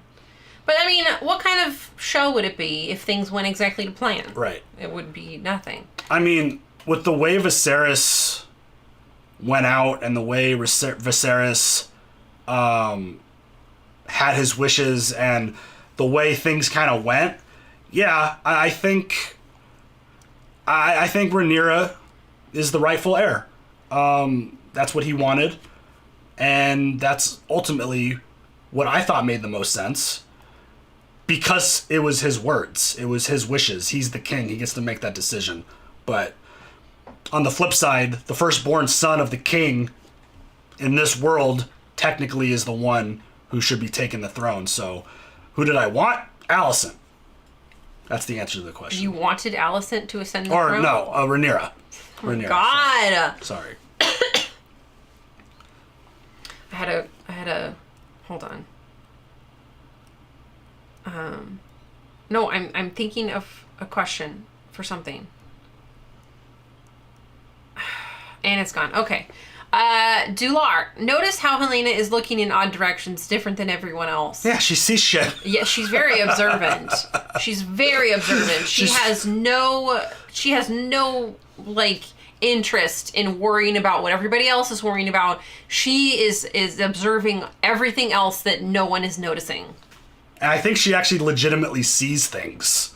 Yeah. That might not be visible to everyone else. Right. But I love the way she would, like, there was one moment where she was just like the look of death to Aemon when he was in his moment, and it was, or Aegon when he was basically getting the crown put on his head, and she was just like the stare of death. Yeah, I loved It's that. like, you piece of shit. Yeah, we all know he's a jackhole. She is so interesting. I agree. And it's one of those things where every time she's on screen now, you almost have to like turn up the volume and like focus on her and see what the hell she's doing and what is she saying, what is she thinking, because she's proving to be a very important character in this world. And those little dragon dreams that she has, they seem to be I wonder if they happen I wonder if that's when she's like, is she having one of those moments? Mm-hmm. Is she like literally having a dream while she's awake kind of situation? Maybe. She can have visions and things. It's pretty wild. Because I saw Delar's comment and then I went back and watched the coronation. How do you say that word? Am I saying that right? Yeah. Okay. Everyone's kind of looking in a certain direction. Obviously, Aemon has no desire to make eye contact with his brother at all. Well, also, they're on the wrong side, so he's not going to look that way anyways. It's hard for otherwise him have to turn his whole head. But like, she is constantly looking in like random directions, like looking down or looking up or looking out there. So yeah, it's definitely very interesting, and she's definitely someone that you got to keep your eyes on constantly. Oh my god, Kai! If you could have Kai Valerie. If you could have your pick of one person on the stage of the coronation for Rhaenyra's to flame broil, who would you have chosen? Flame broil. Otto, 100%. This is Burger King. Otto, 100%. Oh my god, please. Please, Otto. Please. He's turned into character number one that needs to die. Mm-hmm. Because of the way he's manipulating his daughter, the way he's controlling everything, the way he's just doing everything. Since literally the moment that we met him, he's just been trying to get into control and try to move things around, and yeah, definitely Otto. So the theme of this week's podcast should be Otto needs to die. I'm cool with that. Just put that in the comment section. Yeah. Jenna Lee, what are you hoping to see in the finale? How does this first season so far compare to the first season of Game of Thrones? I mean, the first season of Game of Thrones, there were so many names, and so much like world building, and I feel like since we already know the world of this, so that's, how does the first season compare to the first season of Game of Thrones? I think it's up there. I think it's very comparable. Gotta see how it ends. The finale is gonna basically be the determining factor. I'm hoping that we see the conflict of Rhaenyra and Alicent and Otto. I'm hoping to see that. But I'm going back. How do I think? It's just like when I compare full shows to other full shows, you got to see how the show wraps up. You have to see how the series finale plays out. I'll have a stronger opinion about this versus the first season of Game of Thrones when they actually give us the finale, and then you can kind of let the whole thing digest. I can give you a little bit. I think there was way more death in the first season of Game of Thrones. So there was way more, like, shocking moments. I mean, losing Ned in episode 9 is massive. Well, also, people being pushed out of things, child being murdered over a horse and carried through the town. I actually want to go back and watch. I actually want to go back and watch season 1 of Game of Thrones again to get like more of a fresh take on it and not have such recency bias for House of the Dragon. Right. But so far, I think this has been an amazing first season. These 9 episodes have been awesome. Right. And if I could pick one thing, there's a lot of things I want to see in this finale. If I could pick one thing, I want to see a fucking epic dragon fight. Like, as much as I don't want to see dragons get hurt or killed or any of that stuff, just seeing a Top Gun style dragon fight would be insane. That would be insane. Instead of just like having one dragon attacking stuff like we've seen in the past, I want to see dragon on dragon fighting and see how that plays out and see what kind of just destruction that causes. And I feel like this is going to be absolute insanity. And I think we're going to get a really big death in this finale. Episode 10. Yeah, I think we're going to get So, I've seen some, like, questions that, like, you know, how is Nikki going to take if a dragon dies? Honestly, I'm kind of desensitized, you guys. I haven't spent that much time with these dragons, so there's not a one-on-one connection like there was with Drogon. Drogon and Vhagar and... Oh, shit, what was the other one? Rhaegal. No, Vhagar... It was not Rhaegal. No, it was Rhaegal, Drogon, and I forget the other one. I'm sorry, but we spent way more time with those dragons. I loved those dragons, like Drogon for life. But like, I mean, we knew them as babies. We did. We watched them grow up. I haven't Viserion. seen Viserion. Thank you, Viserion. Of course, duh. Seriously, duh. I should have got that. My bad. We literally watched them hatch. We watched them. She carried them around. Yeah. Like that was like there was more to that. So like there's less here. There, you know, but would I be sad? Absolutely. Am I going to be totally devastated? No, not like the other ones. They stuck up for Daenerys like so much. They like literally put their lives on the line for her. And like these dragons, I feel like would fly off in a minute and they'd be like, I'm going to die. I'm out. It's one of those things where it's always hard to compare because we're talking about, obviously we didn't watch Game of Thrones at the start and do the whole however many 10-year journey of Game of Thrones. We obviously watched it late and caught up for the final season. But that's a 8-season journey of stuff that went down in terms of storytelling and character building and love for characters and the dragons and everything. We're only 9 episodes into this show. Yeah. The level of connection, and especially with the time jumps and the actor shifts and changes because of the jumps, the connection and emotion isn't going to be the same as it is for Game of Thrones because it's only first season. And we've got a lot more time to spend with these characters so that they could grow on us. Yeah. It takes a handful of episodes for that to happen, and we've really only had this version of Rhaenyra and this version of Alicent and for like a handful of episodes, and then we've only had this version of Aegon for a couple episodes and Aemon for a couple episodes, and like Daemon, for example, I think that's why I like him the most as my favorite character. He's been the same dude from the moment we met him to this point. Yeah. Like Matt Smith has been the guy. So I've been able to, regardless if his actions are right or wrong, I feel like I've connected the most with him because he's been the most consistent, him and Viserys. Yeah. Like the connection with Viserys, and I think that's why if I had to pick the most emotional moment, it was that last scene with the two brothers embracing and helping, like with Daemon helping him. Yeah. As someone who has an older brother, that was a touching moment where it was like, oh shit, this dude who is literally bedridden, literally rotting to pieces, gets out of his bed with his mask, walks all the way to the throne by himself, and his crown falls off, and Mr. Bad Tough Daemon puts it all aside. Puts it all aside to go help his brother because we know that there's love. Regardless of whatever conflict they have, there's love there. And I think that's why that was the most emotional moment. We've had the most time with this version of Viserys and this version of Daemon. When it comes to the dragons, we've only seen them a couple times. Mm-hmm. And we haven't had a lot of there's bonding. There's not an emotional connection. Yeah, there hasn't been a lot of bonding time. And I think... I know people want to see me cry. Of course they do. I mean, that's the main reason. Y'all are sick. That's the main reason why that's asked. But it's like, I think if we were to focus on an issue with this first season... And again, I think the first season has been amazing. It's been the time jumps and the actor shifts.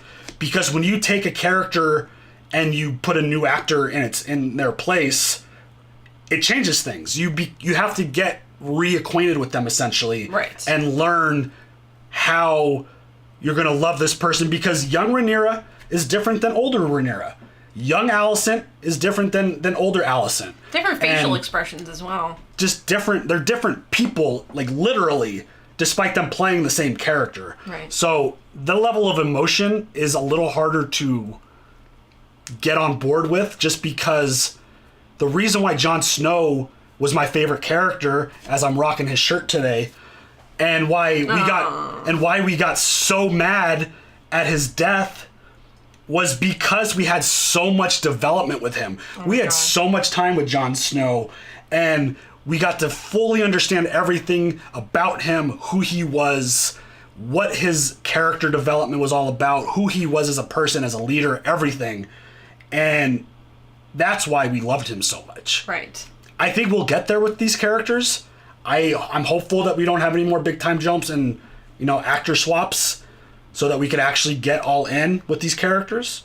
But I think that's part of the reason why the dragon connection's not there. We literally saw Daenerys' dragons born and watched them grow to become these epic, amazing, just monsters. Children. Those were her children. Those were her children. Those were her kids. And that's kind of like the way she even talked about her dragons. Those were her children. Those were her babies. Yeah. And no one talks about... That's why it's mother of dragons. Yeah. No one talks about their dragons like that in this show. No, they don't. So it's different. They talk about them like a pet. Or a weapon. Or a weapon. Yeah. They don't talk about them like my babies, Right. my sweet baby angels, Strogon. No. So despite this, me having no complaints about this season, the emotional attachment is probably the number one thing that I would kind of put on the list of like... I wish I had more of. Yeah. Yes. So, I do wish I had more of an emotional connection. Like, I feel bad. Don't get me wrong. I feel terrible when something happens to a child or an animal, even though I haven't been super, like, emotionally attached to them. I still feel bad, but crying... We'll see. I mean, we'll see how it happens. Yeah. Because you never know. That's also true. So, the way something dies is also a thing. All right, let's jump into some super chats, because I know there were some. What's today, the 19th? Today is the 19th. Schnick, thank you for the 5. Everyone behave yourselves. Still Team Black. We got that. Miranda, excited for the finale, reminds me of waiting for season 7 of Game of Thrones. Painful, but I started watching you guys from reactions because of my withdrawals during that time. Yes, thank you, Miranda. Thank you very much. From R. Frost Miles, do you think Rhaenyra's killing so many small folk will have any consequence for Team Black? I think it could. Yeah, obviously, no one loved that part. Do I think she had a choice? Again, as we talked about, no, she didn't have a choice. She wasn't going to get noticed in a sea of people. She had to bust out the dragon. And I think that's part of the reason why she didn't Dracarys everyone. That would have been horrible for their cause. And the consequences would have been way worse than what she ended up doing. So yeah, 100%. Ben MC, thank you for the 5. Have you managed to avoid spoilers for the book? So far, I'm really struggling. There's so much out there. I don't Google shit, and I have amazing moderators. I don't look at a damn thing until they see it first. And muting, like, Nikki's not a big social media user. I actually deleted my Twitter. I don't use it, so. I hide a lot of words on Twitter, which I think is an amazing tool that more people need to know about, is you could literally go into your settings and be like, Game of Thrones. I don't want to see that word anywhere on my timeline. Remove House of the Dragons. Remove Rhaenyra. Remove Daemon. You could have words blocked from your feed. And that is such a strong tool. And I don't know if everyone knows that exists. Yeah. But it's such a strong thing because it will keep you relatively safe from seeing certain things on Twitter. But also, like, if you're trying to avoid, don't follow it. Like, don't, if you know somebody is reacting to a certain show that you don't want to be spoiled on, don't watch them, and that way it won't show up in your recommended. Julian, Nikki, why hate Alicent so? What she ever done that was so terrible? Make bastards, kill an innocent, to fake a murder and cause huge grief for Valyrians. I expect more from Alicent. That's what she did. I expect more from her. Yeah, exactly. She's a hypocrite. There was a friendship there. There was a friendship between Rhaenyra and Alicent. And she couldn't even give Rhaenyra, like, the respect of, hey, I'm gonna go fuck your dad. Like, none of that stuff. She couldn't even do that. And then the whole, the hypocrite about, like, you're not allowed to go, you know, how do I even, there's so many. Up until certain moments. Please speak for me. This is why Steven talks so much, because I can't get words out. Up until a certain point, Alicent was deliberately made to be an unlikable character. Right. They did the writing well with that one because it made me think, I don't like her. I don't like the way she treats Rhaenyra. I don't... It's difficult. I expect more from her being a queen, you know? It's difficult because it's why I haven't picked Rhaenyra or Alicent, because it's one of those things where I see why Alicent's behavior is what it is. No, I get that. It's because of the way she was essentially groomed and placed by her father. Yeah, Oliver's got it. Oh, yeah. Okay. So I understand that aspect of it, but at the same time, if you're really going to be that close to someone and you know you're going to be named queen, I would give my best friends a heads up and I would tell her, like, hey, by the way, I think this is really important. Your dad's going to name me queen. Yeah. I'm going to be marrying him. Like, I'm just all about communication, and I think mistakes have been made on both sides. Yes, I'm not excusing Rhaenyra. Don't get me wrong. I just like her more. I just think the Targaryens in general, when it comes to a television show, are more interesting. I think that's what it boils down to, and everyone picks sides, and that's just the side that Nikki picked. Yep. Paul Bracamonte for the 2. Thank you. Are the kids ready for a dragon fight? Always. Yeah. Ben MC, again, thank you. Any predictions on who will be the first main character to die? Ooh. It's Game of Thrones. I have no idea. Honestly, you can't even... Can you tell? Like, I don't know. I wouldn't be surprised if Daemon, Rhaenyra, Alicent, Otto, I wouldn't be surprised if any of them would die in this finale. No. Like, I wouldn't be surprised. I'm prepared for all hell to break loose and craziness. Yeah. Let's see. Paul Hughes, how can Matt Smith be so good here and have been so bad in Morbius? He was in Morbius? I did not see Morbius, so, oh my god. Oh, I didn't know he was in that, what everyone says is the worst thing ever created. What time do you have to leave? 12:30. Oh, sorry. My alarm is going to go off right now. What did I admit? Julian, what did I don't remember what did I admit? That they both have problems? Oh. I think we've talked about that before. We know that they both have problems. I'm traumatized. We got to wrap this up because Nikki has to go pick up kids. Okay. And then that was one J more. King.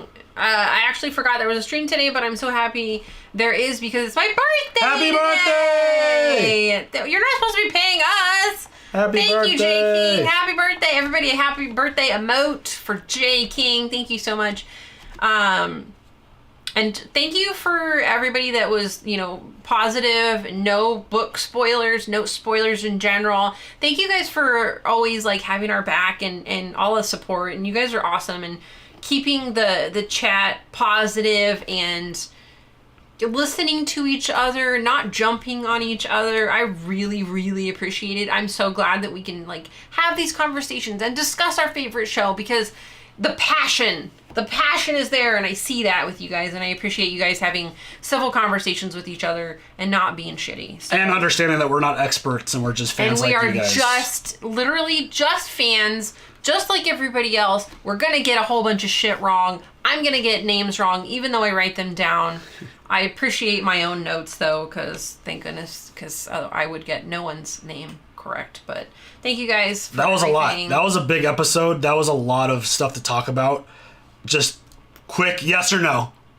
Are you excited for the finale? Yeah. Because I'm very excited. I'm also very nervous and excited. All the things. Do you have anything else before we wrap up the podcast today? I do not. Have a good day. Be nice to each other, or you're grounded. That's it. Perfect. We all know what happens when I tell you that you're grounded. Nikki's got to run. Yeah, I'm starving though. I know. We'll figure out lunch. What's for lunch today, chat?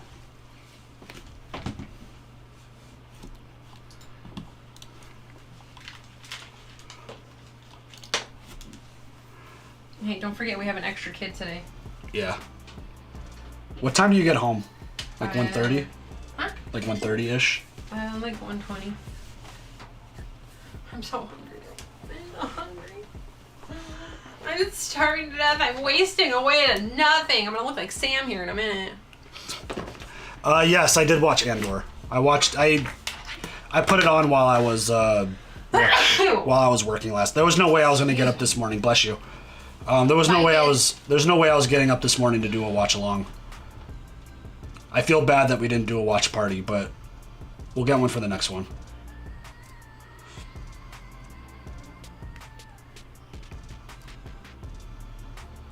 Yeah, sorry, Leon. We just finished the podcast. We're gonna wrap up in like 10-15 minutes. Like I wasn't super focused on the chat today, but I did see a shit ton of people getting hidden today. Is everyone okay? Are your girls excited, proud of your YouTube success? They don't really understand it yet. My headphones. Is there music playing? My headphones turned off again. Why does this keep happening? Sushi? I can't do sushi for lunch. I'm weird. I'm a weirdo. Is it loud or quiet? Yes, we're gonna watch, as long as our TV cooperates and works, we will be watching The Last Kingdom tonight. And I'll stay up all night to get it posted as early as possible for patrons. Oh no! Porn bot! It's in the background. Perfect. People just can't seem to chill. Yeah. It's really unfortunate. And sandwiches this week for lunch? I don't know. If I eat with Nikki, it probably won't be sandwiches because she's not a huge sandwich fan, but if I'm eating alone, I'm definitely ordering a sandwich.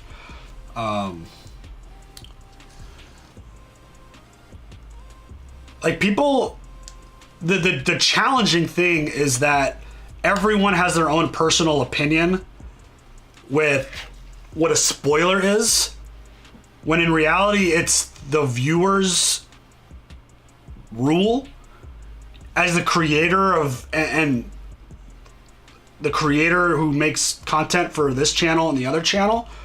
We make up our own rules, and we try to be as upfront about what our rules are. Like I feel like our rules are really simple. If it hasn't happened in the show, it hasn't happened. It's very simple. Am I excited for Ragnarok? Fuck yeah. I hope I could find time to... Oh, I love Indian food. Not for lunch, though. I'm very particular about what I eat for lunch and what I eat for dinner. I'm a weirdo.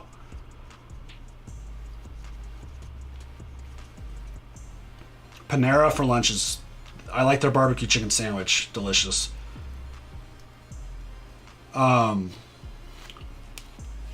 You'll be disappointed if I don't get a sandwich?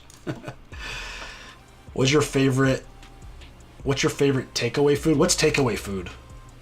What is considered takeaway food? And I feel like we try to be really simple about our rules. It's like, I don't want to know what happened in the book versus what happened in the show. That's something we can look at later. We don't watch previews for episodes. Gives too much away. Game of Thrones or The Walking Dead. Oh, takeout. Like fast food. Probably like Wendy's or In-N-Out. See, I learned something new. Takeaway food. I don't have such a strong stomach anymore. I used to.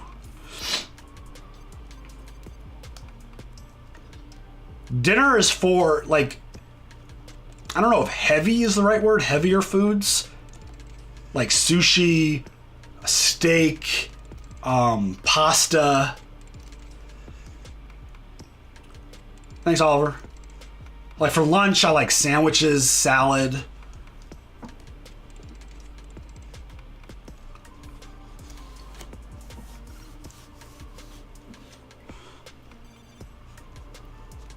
I'm very particular. It's in like a weird world, in a weird way.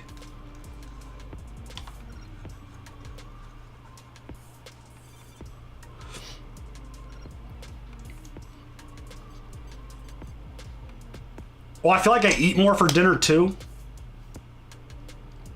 So like when I eat sushi, I'm eating a lot of sushi. I spend like a lot of money on sushi because I eat too much.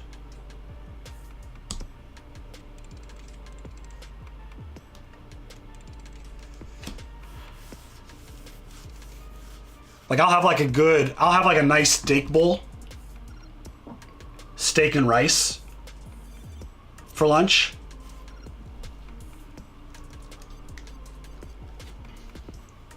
Sam, right here.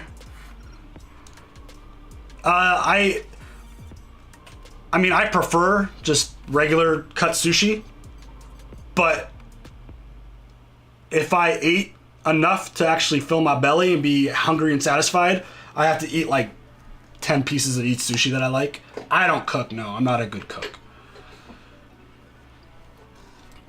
Sushi, like all the rice makes it harder to digest.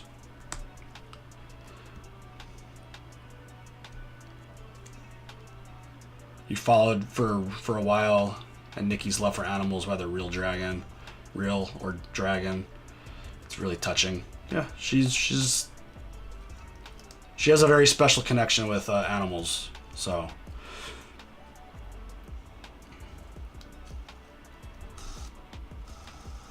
I like Damon's dragon the most.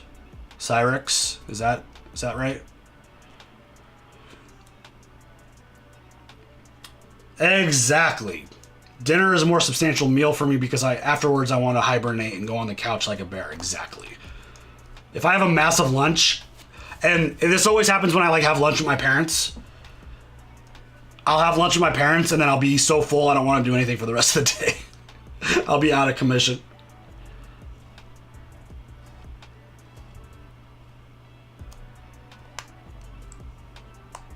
Oh, Cyrex is Rhaenyra's dragon. Rhaenyra's dragon. I'm horrible with names. Aegon the Conqueror's sword.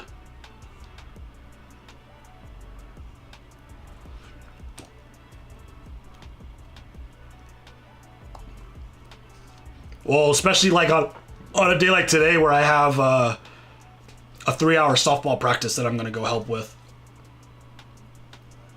Greek salad is good. Should get a caprese salad. Caprese salad's solid.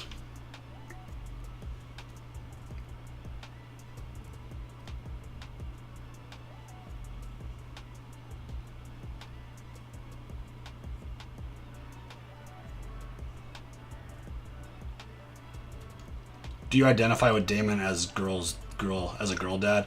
I mean, he's not a very compassionate father, it seems like. Favorite Italian dish? That's simple. Rigatoni marinara. Simple. I don't drink at all anymore. Nikki will have a glass of wine here and there.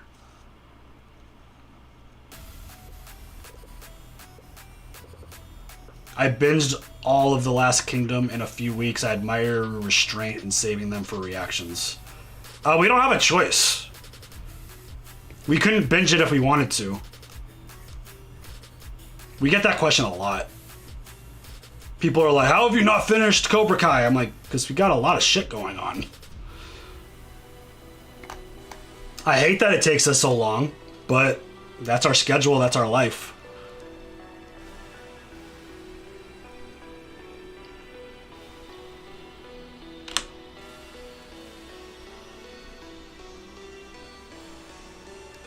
They cut, yeah, I heard about that.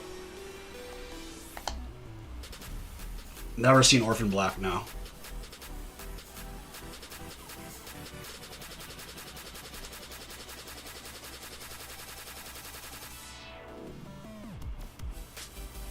George R.R. Martin said that in an interview that Daemon's his favorite Targaryen. That's interesting.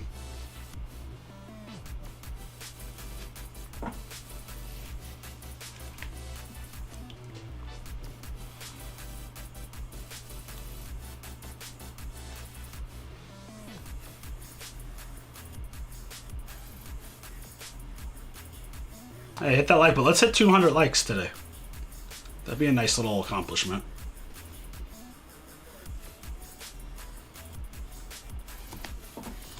Hey, you guys on TikTok? I want to test some stuff on TikTok. I'm curious about something. We need followers over there. We need 400 followers. I would love to get a patron-only stream on Friday. I gotta figure out if I could wiggle that into the schedule. Movie night poll will go up today. Yeah, Nikki, I could do that Mediterranean again. That was a delicious Euro.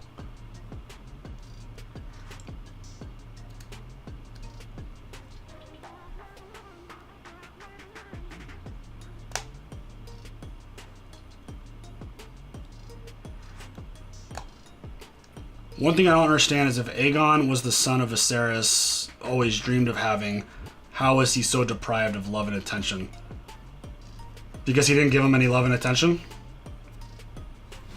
I think is the easy answer.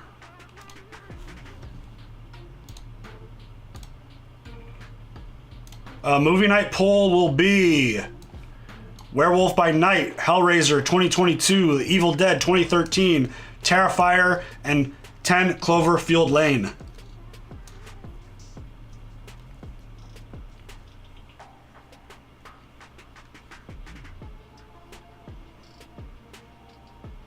Nikki Steven react. There should be a command for TikTok.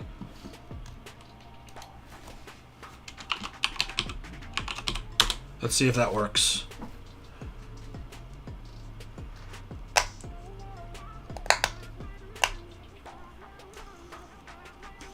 Of course it's not working. Why would it work? Why would it work?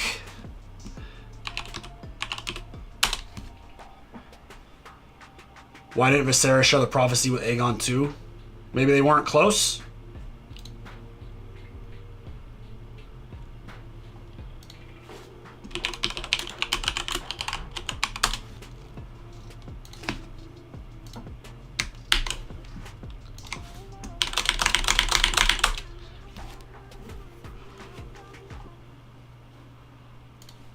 Don't spam the chat!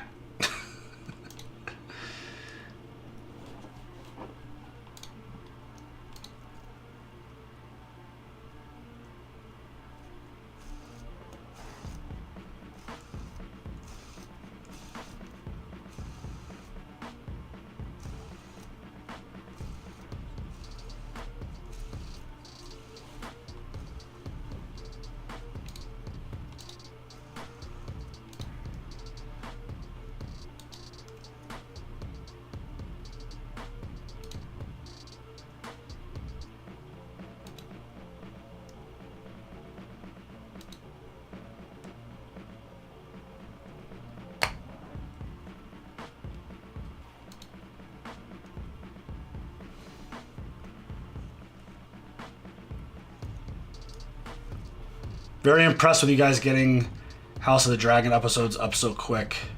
Just do what you can. We appreciate all the work. Appreciate it very much. Because I do stay up till like 3, 4 in the morning. Making sure that it's all posted. Ordered, 25 minutes. Perfect. I think that's part of the reason why my week kind of gets all screwed up. Because I go to bed at like 4 on Monday morning. And And then I get up at like 9 for work meetings. Do you sleep? Not really. I don't sleep enough, for sure.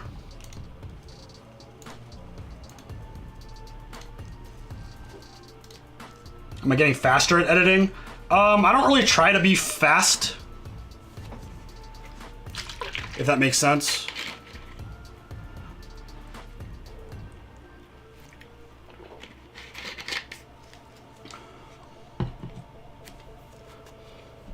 Speed is not my focus.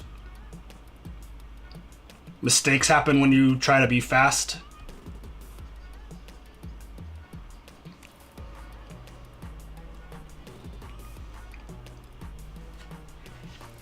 I still want it to be the best possibly edited video on YouTube. I want people to be able to watch our videos and be like, regardless if we agree with their reactions to stuff, it's the best edited video out there. Don't try to be fast. Dolphin smooth.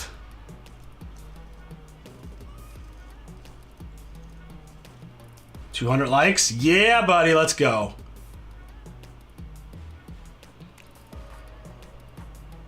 The reaction posted around 6 a.m. Central.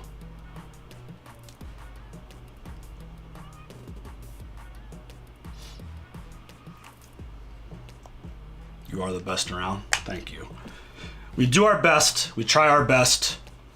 We make lots of sacrifices. So the support and contributions and everything that you guys provide, showing up to these streams, hanging out, joining the channels, just hanging out, chatting, watching our videos. Even if you lurk, just being around, hanging out while we're doing stuff is so appreciated. Doing anything special for Halloween? It's a school night for the kids, so probably nothing crazy. There is like one get-together that we're going to. It's basically like a softball family get-together. Just started following the TikTok. Nice. I want to test, like, the thing I want to try to do is, I want to try to do a live stream on there. And you need 1,000 followers to do that. And we have 609.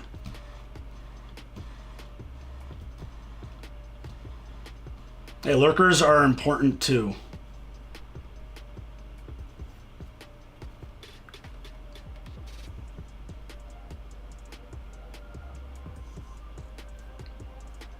Bronx or Islam? What's that?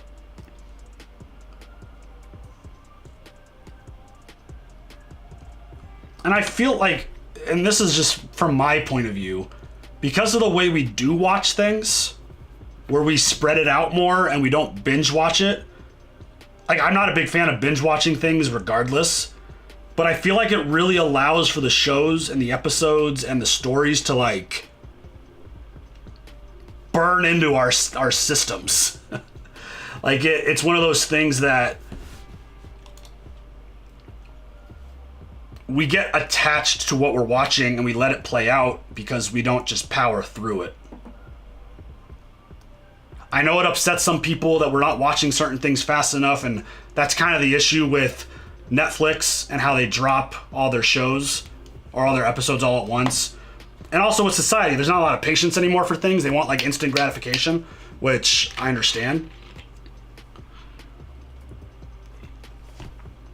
But with the way we do our content, the way we make it transformative, which is the most important thing when you're doing a reaction video, our intros and our outros are always well thought out. They're always in depth. And we talk about the whole of the show, which you guys know I love talking. Especially if I like something, I love to talk about it. And I'm not always right. I don't have the best takes all the time. And it's not my fault that you have wrong takes and that mine are always right.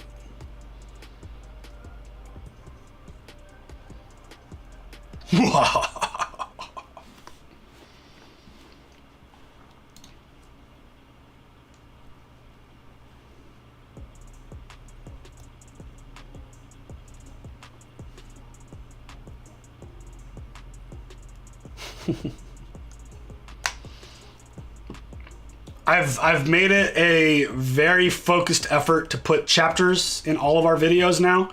So for the people who don't give a shit about our analysis, they can just jump to the reaction and watch the reaction.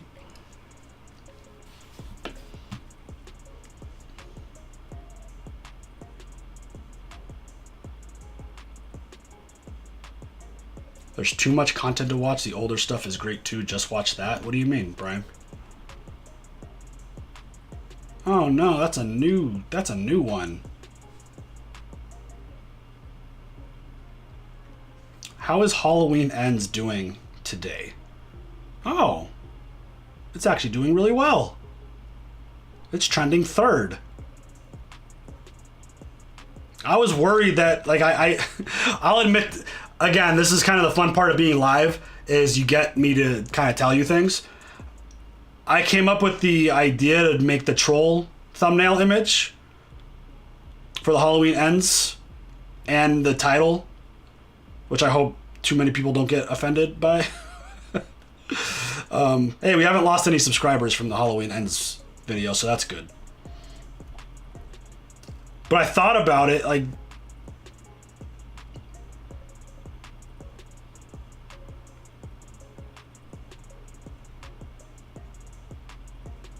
looks like Netflix is bouncing back with 2 million new subscribers. Why? What are people signing up for?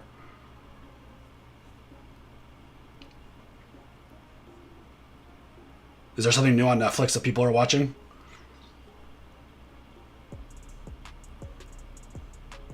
Oh, you bought some Madrinas. Hell yeah. Thank you, Miranda. There's a new flavor out too. Caramel. It's yum yum.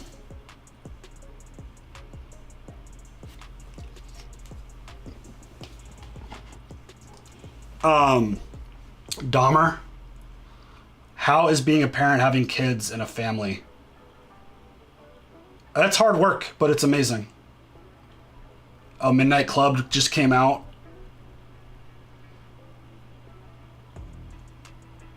Movie sucked. If you lose subscriber, it's there.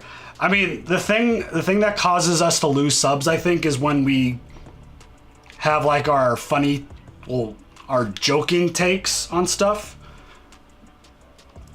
Like with The Mist, people just took offense to our jokes. They just didn't like it because they don't know us. When we don't like something, we like to joke around.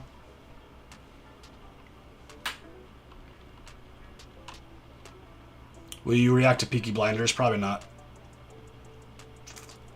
Yeah, if you order Madrinas, use our code.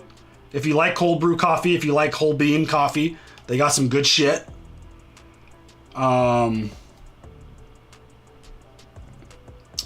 You get 20% off with our code. It helps us, it helps them, and you get a discount on some good shit. And you get a cool thing that flies onto the screen if you order it while we're live. I make some thumbnails. Our editor Miles makes some thumbnails.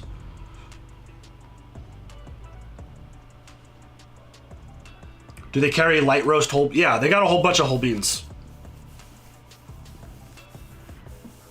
I'm getting better with my jokes. I don't know about that. I don't know about better. And yeah, Timber Reels, Amber and hello, brain fart. They're watching. Gwenwood are watching. They're watching Peaky Blinders. Go give them some support. And they're monetized now. Let's go. Man, people still getting hidden, huh? What the fuck? What the fuck, chat? Chill, yo. Just chill.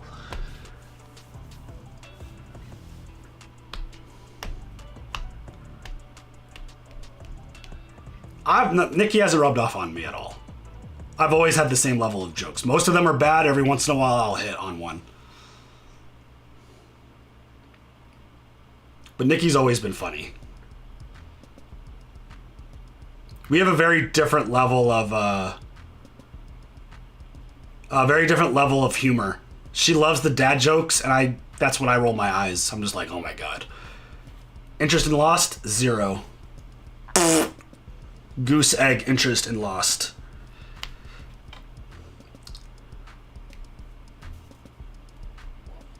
That's why Nikki and my dad get along so well, because my dad is literally the king of dad jokes, and Nikki's like the queen of dad jokes. And they'll text each other jokes. And I think it makes my dad so happy that he has someone that he could send those jokes to. Because he knows I don't care about those jokes. My mom doesn't care about those jokes. Nikki loves the jokes that my dad find are hilarious.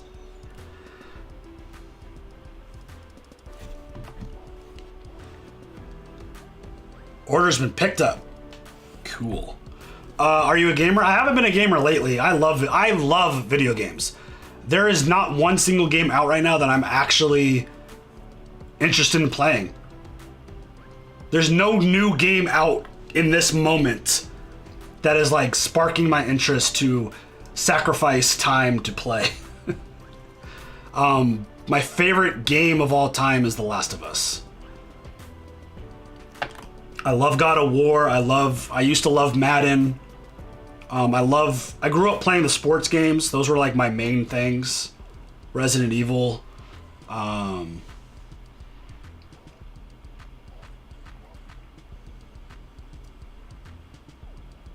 We're hilarious together. Thanks, Brian. Or Jeff. Thank you, Jeff. We guys react to Dark now. Will not.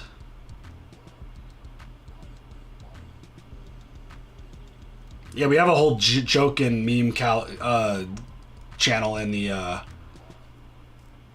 Discord.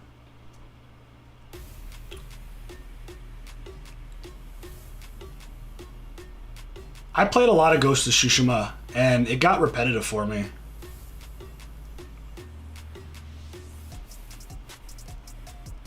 There should be a link to Madrinas in every video.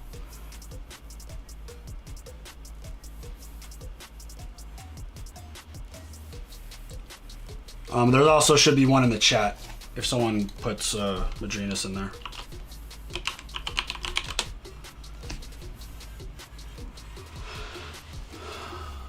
It's not gonna work. Oh, there it is. There it is. So you just, when you check out, use the code Stikker, and you'll get 20% off. A Fallen Order 2, I hope so. Andor's a fantastic show. If you could handle deliberate, slow, epic storytelling, then watch it. If you need pew pew every 2 minutes, then it's not a good show for you. There's a lot of politics. There's a lot of behind the scenes scheming going on. There's a lot of like very important dialogue and conversations. Where does Andor stream? On Disney Plus. Yeah, after Squid Game, we're not reacting to anything in a foreign language unless it's something like Train to Busan or something like Raid, where it's fully driven by the action.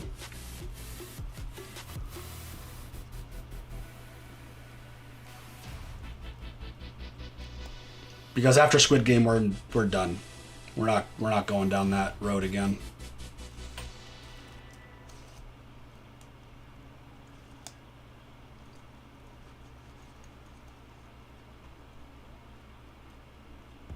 Finally caught up on Andor this week. I'm loving it so far. I hope I can get I should be able to do the watch party next week. But I think Tales of the Jedi also come out next week. So I want to do a watch along for that too. We could probably bang all those out in one stream.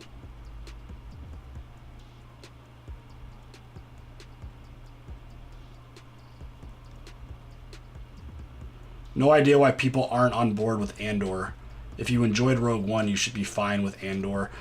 Yeah, I think people just have a bad taste in their mouth from some of the other stuff.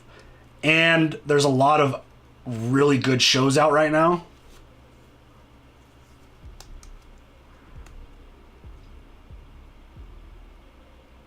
Andor is the worst slog. How do you care at all for any of the characters? Because I care about the rebellion. And I care about the Empire.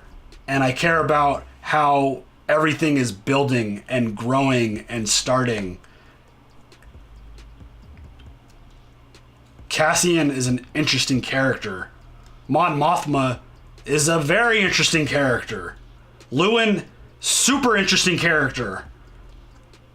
How do you, like, how is the character thing? It's like, Rogue One was amazing. Who gives a fuck?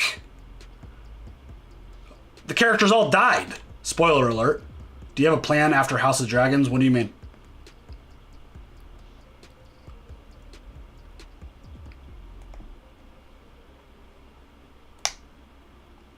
It's bigger than just any single character in the show. What can't I handle? Nikki had to go pick up children. I don't give two shits about IMDb ratings. I don't let any rating and any opinion try to alter my view on seeing something or having an opinion about it. It's all the silly small talk. There is literally no small talk. It's all important. And it looks like our food just arrived. So I have to go. No, the food's dropping off at our house. And it's at our front door. Oh, you're talking about Kingdom?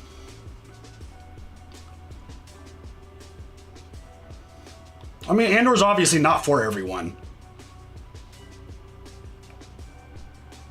It's like the dialogue and everything is so well written. There's so much intensity in the story that's being told.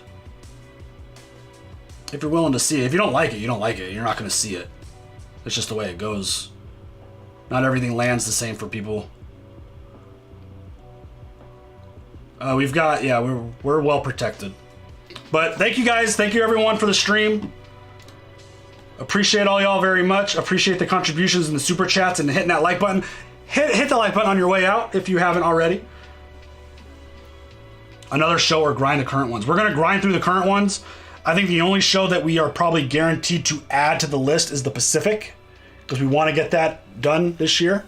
Outside of that, I don't know if anything new will jump in.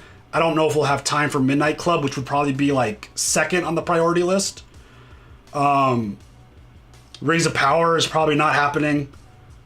But yeah, once House of the Dragon's done, we gotta bring back the Sandman, get that done. We still have The Walking Dead. We still have The Last Kingdom. We still have Cobra Kai. And we'll see how the end of the year goes, because it's the first time we have like a quiet December, like November, December, and we want to kind of take advantage of that for family stuff and try to do what we can. And we'll keep doing movies and stuff, obviously. So appreciate y'all. We'll see you later. Thank you very much again. Appreciate all the support and everyone stopping by and hanging out for the pod. Love you guys.